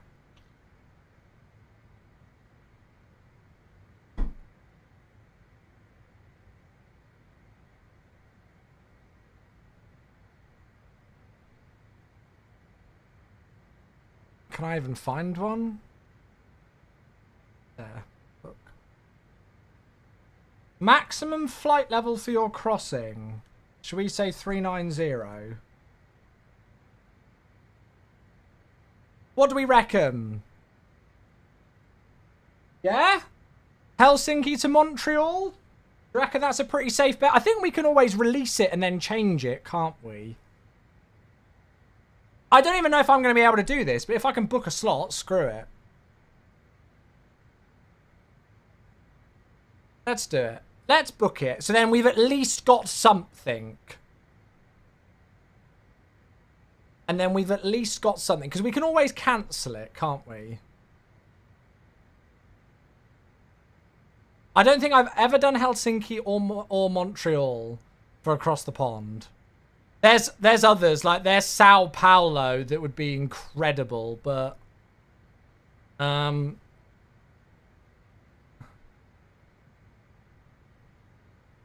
only 60 slots on there to Sao Paulo. Fiumicino to Sao Paulo would be fit. Oh my god, my speed isn't though. Touch fast on where we should be. Actually, I don't know what speed they would cruise at in this. Should we go like Mach 0.76?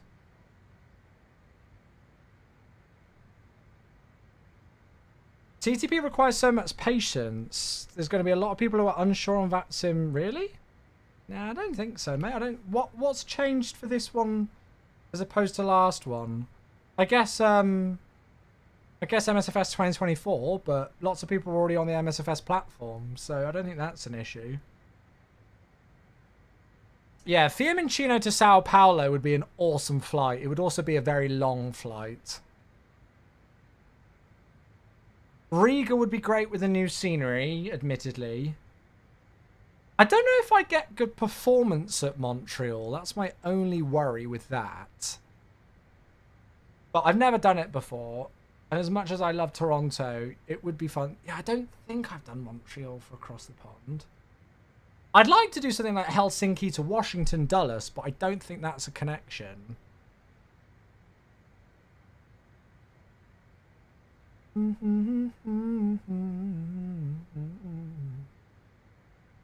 Wow, Phoenix. Definitely more users nowadays in the last few years on VATSIM. Yeah, but I don't think anything is specific to this one that's necessarily, like, different. I don't know. To what we've previously had. Oh, that's a nice one.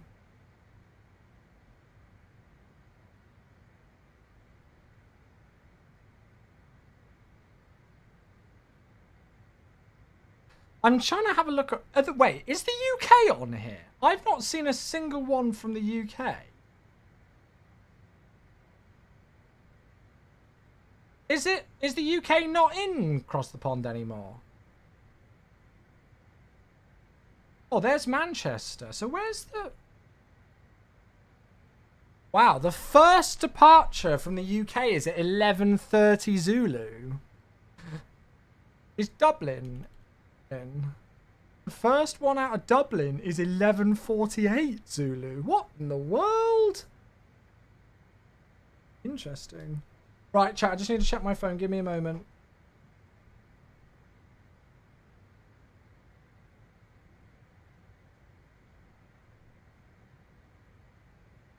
How's my speed? It's coming back, which is good.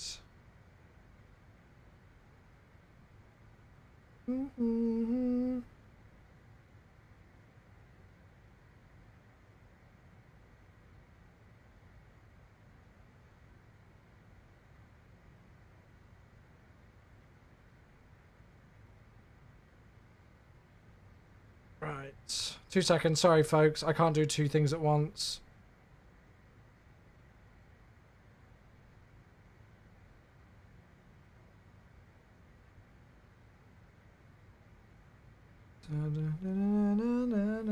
Flight Tampa YUL is great on frames in P3D. Surely it would be good in MSFS.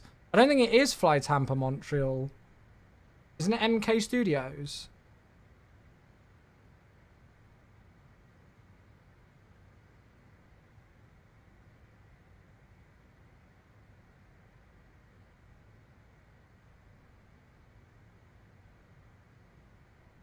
Yeah, I think it's MK.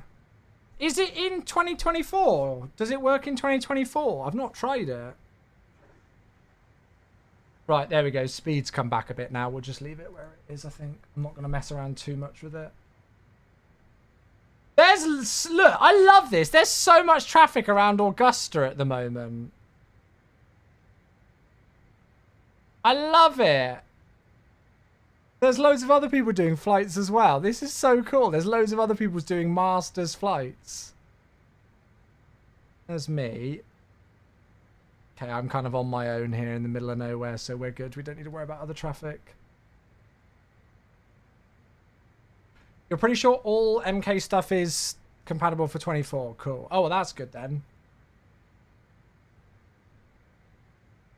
Hey, Gary, how you doing? Just got back from Tahiti and Bora Bora. Oh, wow. ATR was a fun plane to ride on. I bet.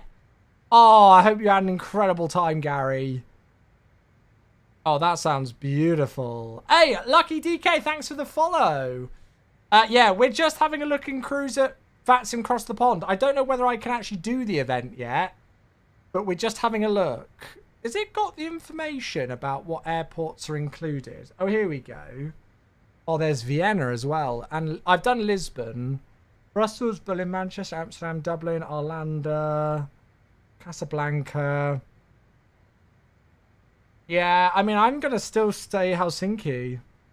Oh, Bergen Boy with 63 months. Hello, mate. Hello, hello. Bora Bora is stunning. Yeah, I'm very jealous. Very jealous, I won't lie. Thank you to the one and only Bergen Boy, back with 51 months. That means the world. That really does, buddy. Thank you. Thank you, thank you. God, look at how many arrival airports there are. I won't lie, even like doing a flight like Pointer TFFR, LEB, like, oh, if only we had Madrid. I would have done like Madrid to Pointer thingy with the A350. God, there's another one. It's Fuji. And it's 75 months. You prefer Hawaii? Yeah, I'd love to go to Hawaii. I'm jealous. I've never been, and I don't know if I'll ever get to go. Hawaii is like #1 on my list of like bucket place list to go. If you could say to me, Chewy, if you could fly to anywhere in the world tomorrow, where would you go? It would probably be Hawaii. The Maldives looks gorgeous as well, but I'd probably say Hawaii. Thank you very much, both of you. Bergen Boy with a 51-month sub and 75 months from Fuji. Thank you, friends. That's a French flight. Oh, yeah, no, you're right. Oh, what's the other one? No, I'm thinking of something else then. No, it might be the ones that I'm thinking of, like Madrid to Punta Cana and stuff I'm thinking of. You do Hawaii? Oh, I don't know if I'll ever get to do it. Don't know if I'd ever get to do it. Barbados would be nice. TBPB. Yeah, Barbados would be fun. TJSJ. That's San Juan, right? Oh, Rio or Sao Paulo. Wow.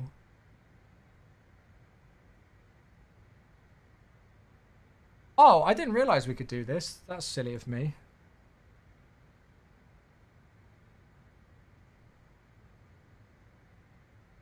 I mean, Fiumicino to Sao Paulo. How long's that flight? Probably ridiculously long.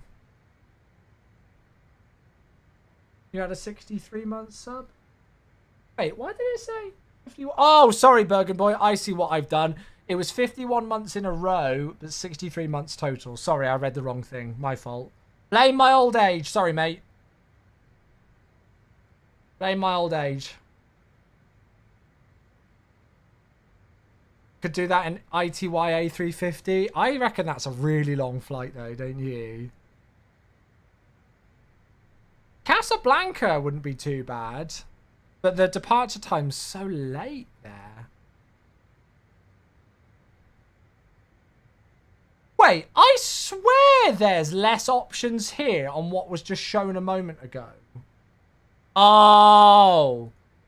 Is that what I showed there? Oh, the voting. Those are not the final selections. I'm an idiot. I'm an idiot. Fiumicino to Washington Dulles would be great, but I just don't know what it would be like. I feel like Fiumicino would just be absolutely slammed with traffic.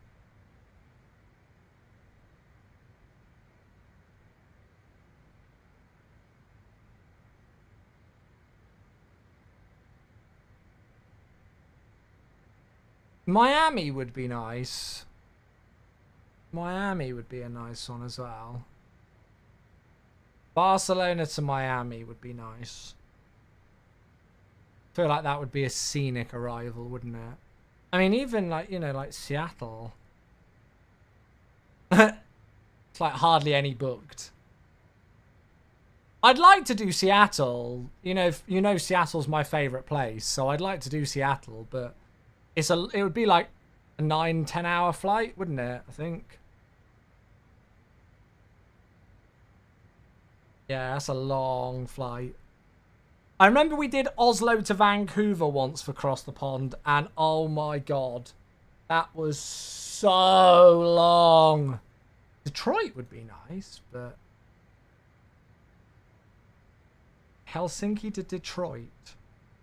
We could do an builds one if we did that. But we're going to be doing the A350 no matter what for Cross the Pond, because it's got autosave. The 777 does, I guess, as well, but yeah. I've been waiting so long for the A350, I think it would be a crime if I then didn't do it. Even these are quite long. Well, I guess Barcelona to Fiumicino isn't long. But then again, I don't know what Barcelona would be like, whether it would just be absolutely wild.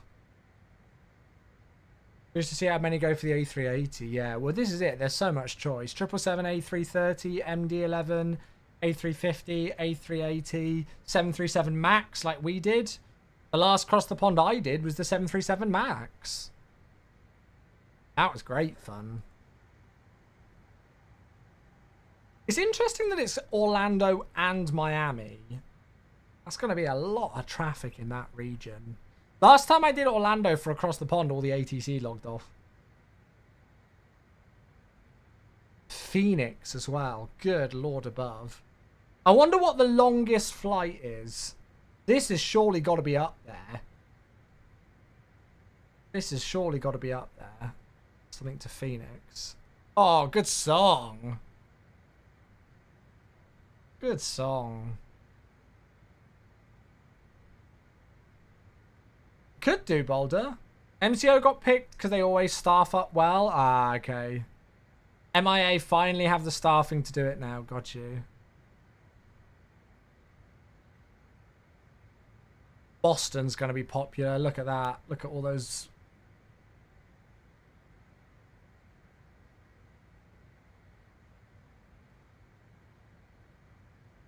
So we've got the first departure out of... We've got the first departure out of Helsinki for Montreal then. Nice and early. So we are the 1, 2, 3... No, sorry, I'm an idiot. Let's do it this way. Oh, we are the second departure on the list out of Helsinki. Nice. And the boys in the hotel lobby. We are the second scheduled departure out of Helsinki. That is what I like. That is my favourite type of cross the pond. Get out early. Get out early and get out of the way early. Now, we've not got good Charles de Gaulle scenery. I don't want to do it with default scenery, if I'm honest. Shaquille, hello, how you doing? I don't know if there's anywhere there that I would rather fly out of, quite frankly. We've done Amsterdam. Well, there's quite a few that I've done in some capacity for across the pond.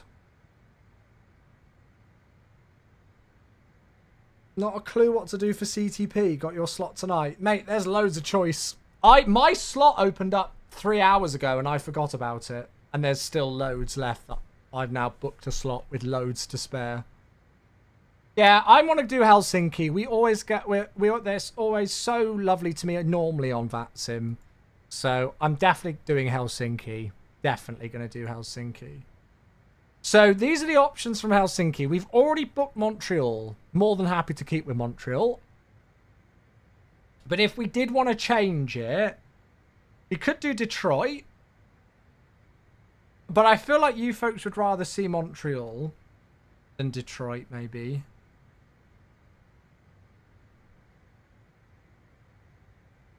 You wanted you wanted Manchester to MCO. It's not an option, yeah. I'd love to do Helsinki to Seattle, but that's just such a long flight, isn't it? FSS E-Jets are now available for 24. Yeah, but what's not available is the custom FMS. So as much as it's great that they are in 24, I'm not all too interested in the FSS E-Jets until we finally get the promised FMS updates. Personally.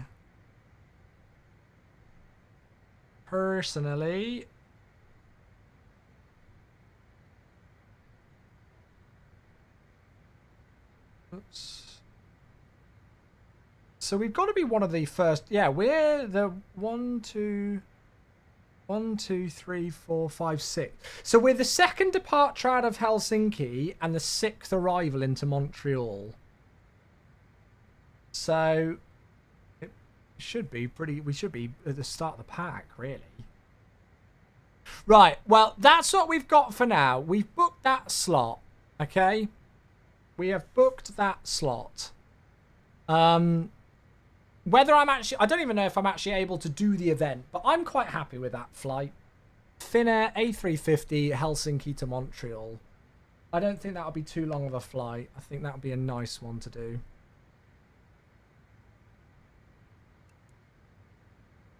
Right. How are we doing with our flight? I haven't even put in an ETA or anything yet. Hey, Retro, how you doing? Good to see you.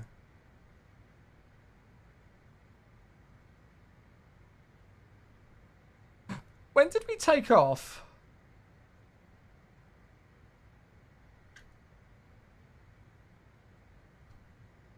So we took off at 1800, so it should be about 19. It should, well, is that an hour then until landing? I don't know. Tell you what, I'm going to go and get some stuff plugged in for the approach chat, just so then we can go and kind of work out when our top of descent is, I think. So, let's go and see what runway they're using. Are they still on 22 left? They are. Nice. There's LaGuardia. So, 22 left landing into thingy-majiggy. What have I done? Ah, there we go.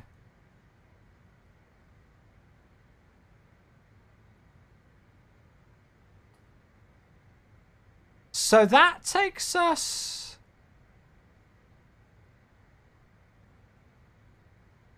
to Cameron. Now, is there a transition from Cameron? We're gonna have a look, shall we? Cross the Pond is the 26th of April. If you've not already registered for interest, then it's very unlikely you'll get a slot because the slots are now open, I'm afraid.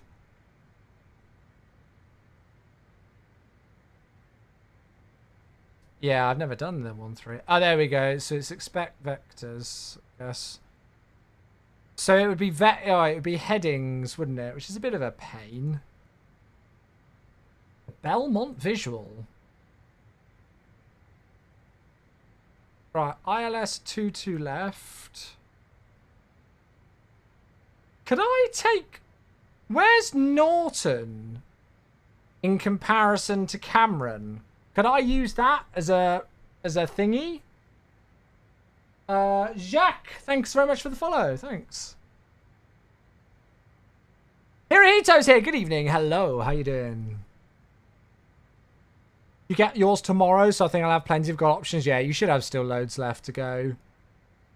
Cameron to Norton is about 20 nautical mile in the same heading. Oh, well, then we might as well use that. We might as well use that as a transition then.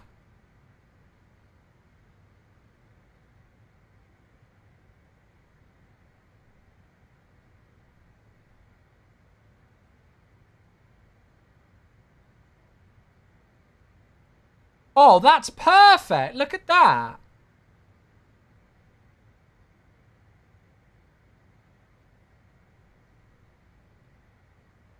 Oh, why have I got discontinuity there? It's cute. Execute.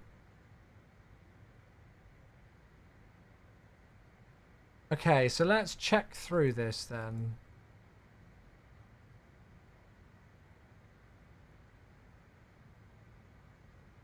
Cameron Norton. Oh, that is perfect. There we go. Right, that'll do. Right, so there is our approach programmed in. The next thing then that we want to check is restrictions. I'll just go and get this in as well. Get rid of all of that. Okay, Cameron 4. So we can expect at flight level 180 hogs. So I'm going to put that in. Yeah, this is why we put this in. So, flight level 0 hogs. Execute. Any news on the CRJ? Is it available on the 2024 marketplace? I don't know, mate. I don't think it is currently. And then Cameron expect 11,000 at 250 knots. So 250 at 11. Execute. And then it should have, excuse me, everything else for us. Perfect. There we go.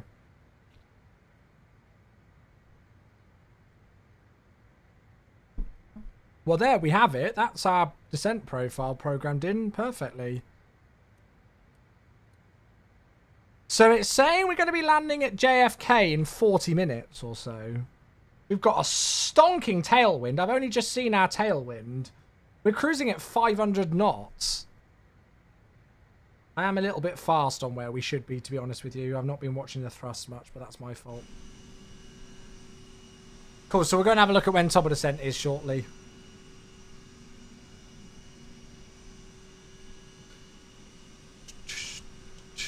I'm excited if I can do cross the pond now, actually. I think it would be good.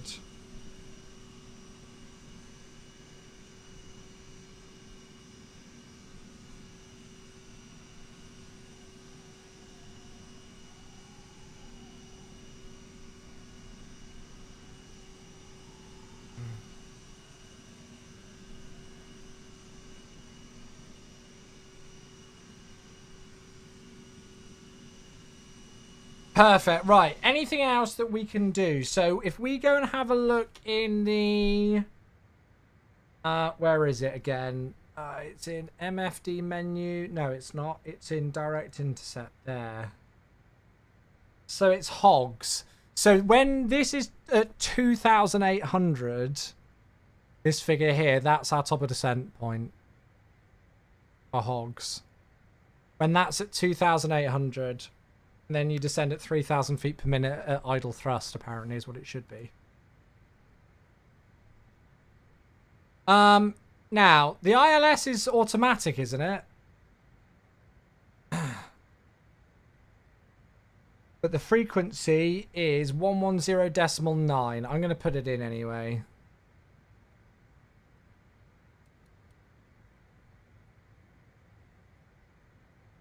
Just to play it safe. So 110.9, and then the course for the approach is 224, so we'll worry about that later. But as long as we've got that basic stuff in, we're fine. Oh, we've dropped low on the speed now.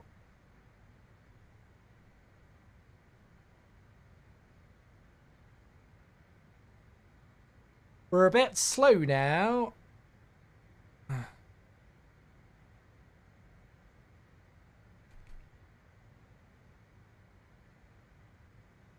See, it says here, top of descent at 2,000 feet per minute.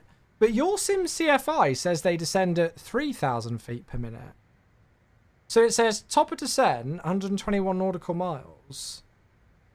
At 2,000 feet per minute. But yeah, he said that they go idle thrust at about 3,000 feet per minute in the descent. At least for his airline, so we'll go with that.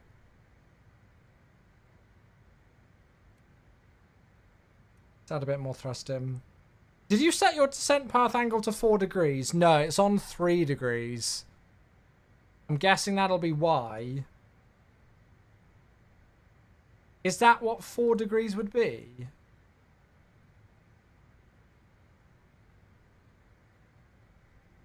Oh, that's at about 2,700 feet per minute. Yeah, I guess that makes sense.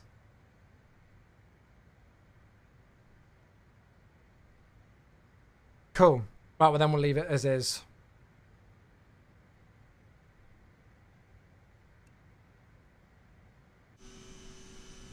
We're looking good, folks. I'm excited for an arrival into JFK. It's been ages. It's been ages since we've done a JFK. So we're landing 22 left. We'll vacate hotel. And then it's basically straight in. I think we park here. He also learned that from his video. Ah, perfect. There it is. So yeah, I'm pretty sure it's just straight across hotel and then they park here. Can I see like the individual things? Airport APC 1 to 4. Yeah, on these, I think. Where did the real one park? Let's check that. Who makes JFK? Innie Builds. Yeah, it's Innie Builds JFK. Yeah, there you go. Look, hotel, and then straight across, and then parked up there. So we literally just go straight across. We vacate at hotel, cross 22 right at hotel, continue in on hotel, and then it's Alpha Alpha, and then we park up here. Nice. Well, that's easy then.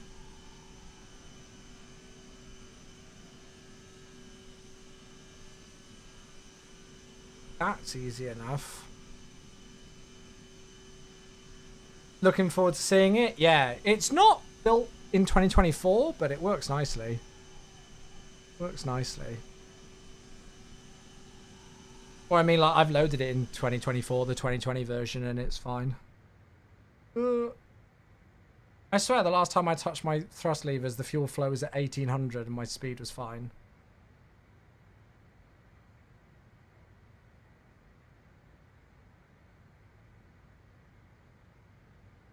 So when should we be landing then? If that's about 35 minutes from now. Yeah, that's going to be about... well, about 1925, I guess. So that's not too bad at all, is it? Not too bad at all. I don't know what we're going to fly tomorrow. I was debating doing some of those 727 Aerosucre flying tomorrow after our watch of Sam Chewy in Bogota. Although he got a video that he uploaded over the weekend of him flying in the Aerosucre 727. So maybe we need to see that and see what route he did and then try and replicate it. Do some Sam Chewy Aerosucre 727 ops. That would be hilarious. Yeah, at 150 max takeoff weight. That's the one. But that place where he went in the 737 looked cool. It was somewhere in Ecuador to Bogota. Was it just the one flight? Sam Chewy ops. What more could you want in your life, eh? What more could you want? Oh, this could be interesting. We just converged with another aircraft. Also going to JFK at relatively similar speeds. That always happens on Vatson, doesn't it? You like don't meet anybody on the network. Like there's nobody anywhere near us, and now we're going to be like parallel with each other the whole way, I guess.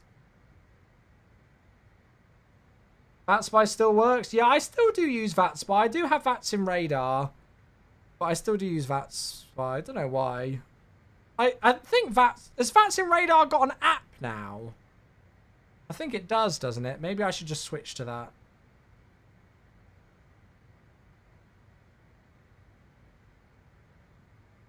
There's us. Basic member. How dare it. Just arrived into Stansted. Oh, let's have a look. Oh, that looks stunning. We haven't done a louder flight for ages. That looks great, though. Speaking of 727. Oh, we got another screenshot. Oh, yes. Oh, you're making me want to fly the 727 now. Oh, something else as well. I mentioned this last week, chat. I updated my I've updated Euro Truck Sim. Euro Truck Sim is now back up to date, so we can get some trucking going. I'm waiting for the there we go. Oh, he's actually just sent it to me, literally about 20 minutes ago. Yeah. So maybe one stream this week we could do trucking sim. You don't have the 727, really want to get it? It's so good.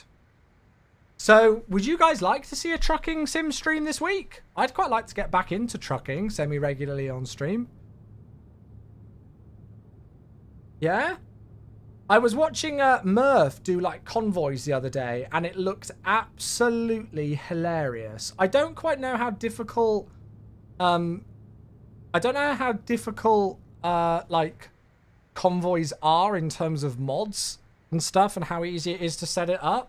But I mean, it was just so funny. So maybe we'll have to look into that. I'm kind of enjoying adding a little bit more variety into the stream every now and again. As much as my stream will always focus on Flight Sim, I think when, like, you know, Monday to Friday from 8:30 a.m. to about 10 p.m., everything is just Flight Sim non-stop. It's nice to have the odd stream once every few weeks so we have a bit of variety in. It just helps to break up my week a bit more. And I think it's healthy for the stream that we start getting a bit of variety in as well. I don't think I will ever be able to move my channel to being a variety stream channel, but yeah. I feel like Truck Sim's always a good one that like merges naturally with Flight Sim. Hey, Wheelchair Gamer, very well. How are you today? Good to see you. Happy Monday. You watched that VOD and it looked like so much fun. Yeah, it did. We've got a Chewy Cargo skin pack actually, but I've not had it updated or anything for ages. Am I attempting across the pond? Seems like the routes are getting longer each year. Oh, not by any means. No, we were looking at, I mean, I think my flight time's going to be 7 hours tops. You just need to find the right route, Dave Cat. But yeah, I have got a slot for across the pond. Whether I'm actually going to do it or not, I don't know yet, because I don't know if I'm free. But I have booked it just in case I do it. So I've booked a slot. Yeah. Where are you going and where are you flying from? Montreux, hello, welcome in. We're flying out of Augusta Regional Airport, where the Masters Golf Tournament took place over the weekend. And we're flying to New York John F. Kennedy today. What route did you decide? I've booked Helsinki to Montreal right now. It might change, but that's what I've got right now. Nice, Fawn. Belgian pilot as well. Hello, good to see you. Welcome in. Hello, hello. So maybe 727 flying tomorrow, and then trucking on Thursday. That'll be fun. Why is every streamer considering not doing Cross the Pond? Well, I can't answer for other streamers because I'm not them. And weirdly enough, even though we are all content creators, we can't read each other's minds. As much as that would be a fun thing to do. So I can't answer for them. The reason why I don't always do Cross the Pond is because I have a family life outside of Flight Sim. I dedicate about 60 hours Monday through Friday every single week working in the Flight Sim industry and streaming as well. So I kind of value my weekends where I can spend time with my family because they're so understanding with me working every hour that God gives Monday to Friday. So I usually don't do Cross the Ponds because they take place on a Saturday and that's kind of valued family time. But yeah, I might be able to do the one on the 26th. I don't know yet. Does Chewy golf? I used to play when I was a kid. I haven't played for many years though, but I watch a lot of it. Yeah. I swear London Controller and Kenko are talking about not doing it. Well, yeah, you'd have to ask them. I've got no idea their reasonings and why they're not doing it, mate. No idea. I may be wrong, but I suspect most Masters participants will be flying in a private charter. Yes, but what about all of the tens of thousands of patrons that are there, Sig? This is a real-world flight that took place earlier on today. This isn't some sort of, like, cock and bull flight that I've just made up out of nowhere. This is a real flight that operated earlier on today as a charter flight. Augusta to New York JFK, Edelweiss flight... Not Edelweiss, Endeavour flight 5547. So yeah, this is real. This is a real-world charter flight that they did today. I'm sure it's bringing a lot of patrons back to New York. There are a lot of streamers that aren't taking part this year, which is crazy to me. I don't know, man. I mean, like, it also depends on if you get a slot or not. So a couple of years ago, streamers used to get, like, the Cross the Pond team would reach out to content creators and ask if they wanted a particular slot. and it would never take away from the slots that already existed. They would just add another slot in.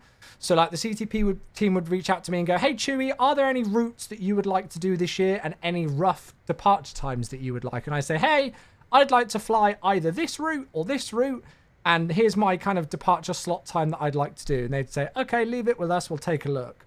Then they'd have a look at the public schedule and see if they could slot in an extra one for the content creator who's doing it. So they would never give a content creator a slot as preference over another member of the VATSIM network, which loads of people used to try and like wreck us on and be like, oh, I'm fed up of content creators always being able to get across the pond slot and I've never got one. That's not how it worked.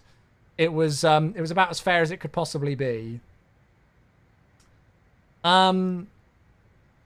With it being that system of adding an extra slot in. But now we don't get any contact with them whatsoever. They've not reached out to us for years. So if we want to book a slot, we have to enter the raffle like everybody else, which is fine by me. As I say, I don't really have an affinity with the event anymore.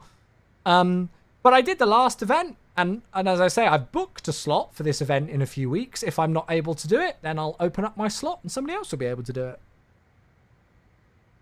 I think a lot of us, you know, like, I don't want to speak for London Controller and Kenko because I'm not them, but, you know, a lot of us who have been doing cross the pond content creation, we've been doing it for a long time. We've done many cross the pond events between us over the years. And it is a lot more, like, you think it's a tiring day when you're just flying it. Try doing content. If you've ever tried to do a live stream and stuff like that, you'll realize how much more effort goes into it. I come away from across the pond live stream and my head is just absolutely throbbing. It's a good kind of tired, but it's a lot of effort. It really is, especially, and you know, like, and my stream is nowhere near as big as Kenko and London Controller as well. You know, they regularly get easily like double the viewer figures that I get nowadays. So when they're getting double the viewer figures, I could imagine for them it's a real slog. That being said, it is their only job. They don't have another job like I do, so that's another factor that contributes to me doing cross the ponds, is that I will have already worked a full week beforehand as well, and then that's a pretty big commitment out of time with family for me. But yeah, I'm sure if you go and ask them why they don't want to do cross the pond, they'll probably explain it to you. They're Kenko and London Controller, both Ian and Jamie, are very open to discuss those kind of things. So I don't want to answer for them. But there is a lot of effort that goes into a cross the pond live stream. A lot more than I think people realise. Surprisingly many slots available. Oh, the slots only opened a few hours ago. And they progressively release them, fly the radials. So they don't all, like, so everybody who is entering to get a slot, the slots just don't open at one time like that, like they used to anymore. You get emailed a random time. So I got an email saying, hello, you will be able to book your VATSIM Cross the Pond slot on this day at this time. So if I tried to access the website before then, it wouldn't let me book anything. Anytime after that, I can book whatever's available.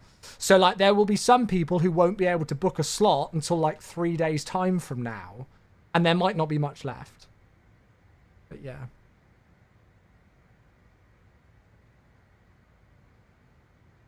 Been out of the CTP game for a good time. Yeah, they keep changing it. I think they've settled on this kind of system now for a while, but they kept changing the way that things would get voted on and how people would enter, and it was just constant changes. But yeah, never done across the pond. Might try and book one. If you've not registered interest, I don't think you're going to be able to get a slot. If you've not already registered interest and had an email to say about a slot time, I very much doubt you'll get a time to book a slot. I doubt you'll get one now.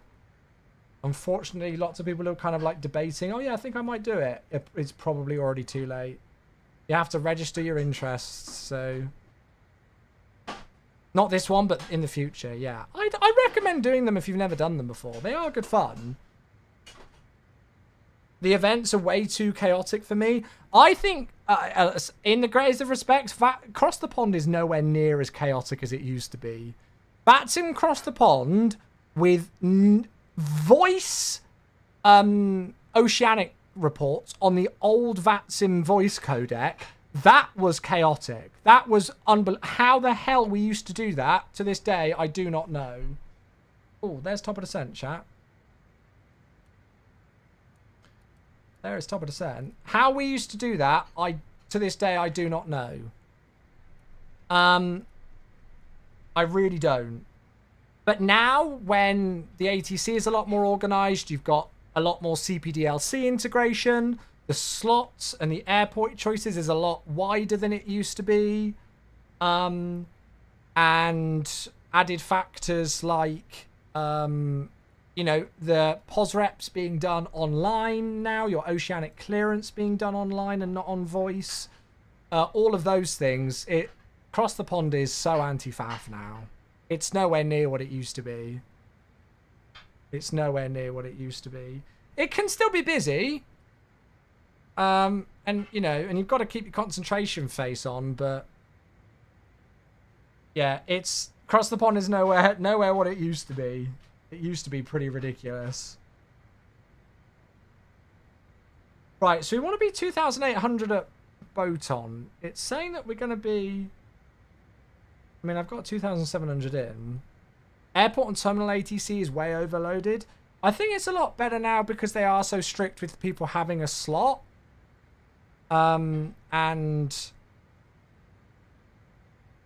yeah, they are so strict with people having a slot, and the slot times are a lot better.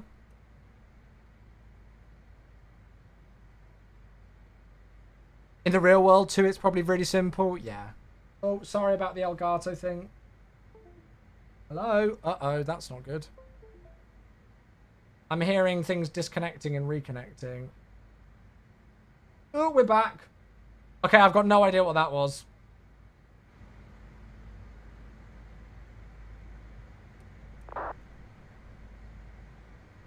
Oh, it's hogs we want to be at flight level 180, so we are smack bang on course then, actually. Yeah, we're good.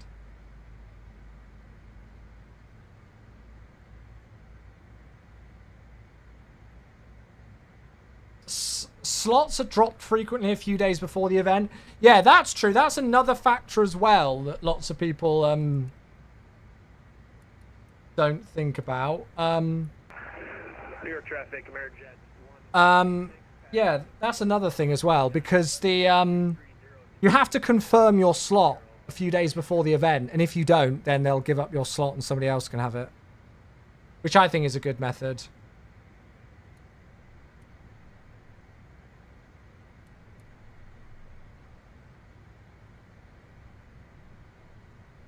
Right.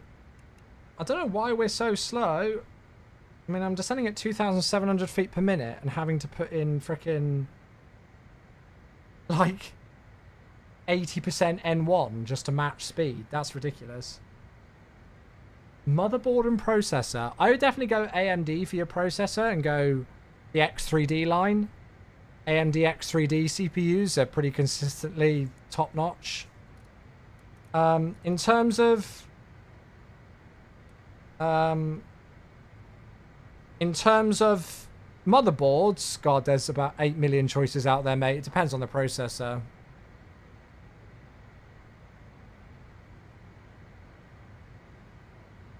How do I fix an issue where a livery's folder name is too long for Windows? I've got absolutely no idea, True Demon. Sorry, I've never heard of that before, mate. I've literally never heard of that one before, so I wouldn't have a clue.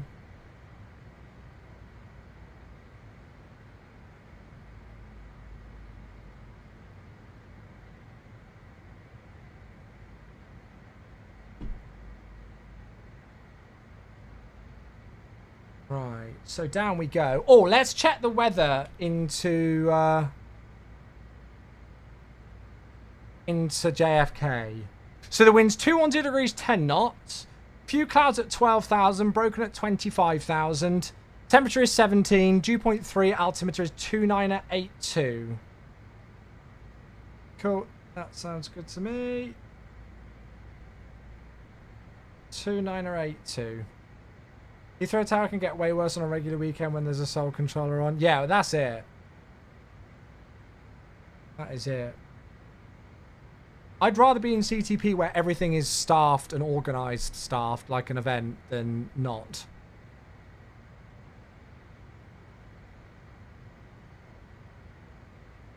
So VREF is showing 142 currently. Well, there we go. Dragonhead says, go into the folder. Should be the next folder. Copy and paste that. Should sort it. Well, there you go. Yeah, I've literally never heard of that before. That is a new one for me, I'll be honest. But there you go. Dragonhead might have a fix for you, Demon.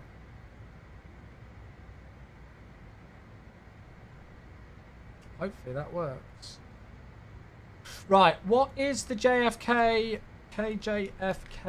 CTAF? No, it's .CTAF KJFK. 119.1. Was that the last frequency we were on? Oh, close. Let's switch over to that now. And then ground is online on 1219er.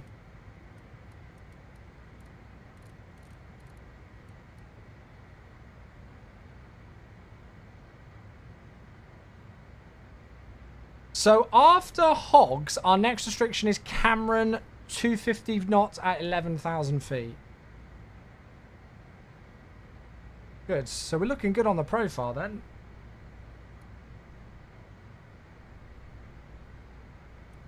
Looking really good on the profile, folks. I love the CTAF system on VATSIM. I think it's added faff, quite frankly. I wonder how many people still don't use it, but it's a cool concept, but I think in practice, I worry whether people use it as much as they should. I forget about it in like Canada and stuff. A lot of people don't. Yeah, that's the problem, is that it's just not enforced very well. Right, that's 1,000 to go. So, yeah, instead of going to alt 1,000 feet early, thank you, aircraft, we'll do it like this. So we'll go down to 11,000.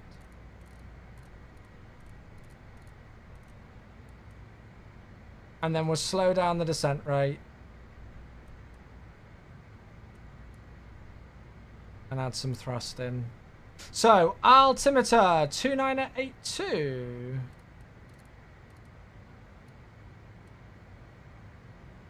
So, we'll stick that in. Auto ATC is messaging me. Yeah, that's fine. See, this is where Auto ATC should come in and say what the CTAF frequency is. New York Center advises cross Cameron at and maintain 11,000 at 250 knots. Kennedy altimeter 2982. No separation services provided. Put the CTAF frequency in that message. It would actually promote more people using it. Hey, God Atom! It is 65 months. Thank you. Thank you, thank you, thank you. I don't know why that isn't a thing. Yeah. Thank you. No. God, no. Why the hell would I do that? I've got no idea what all of that is, mate. I won't lie. Absolutely not a clue. Thank you, God Atom. Cheers for 65 months, mate. Thank you. What was I going to do? I was going to look at something and I've forgotten what I was going to look at now. Completely forgotten. Thank you, mate. They can do that when you give you a squawk code when you log into. Yeah. I don't know why they don't.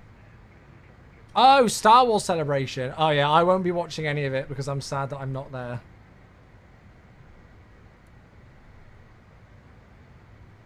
I won't be watching any of it because I'm too sad that I'm not there. I was going to check something. Oh, I know what I was going to check. Just going to check this, see if there was anything on here that I needed to do. Right, okay, so descent, that's fine. Landing, oh, I've not done the landing elevation. Minimums, VREF, TCAS, that's fine.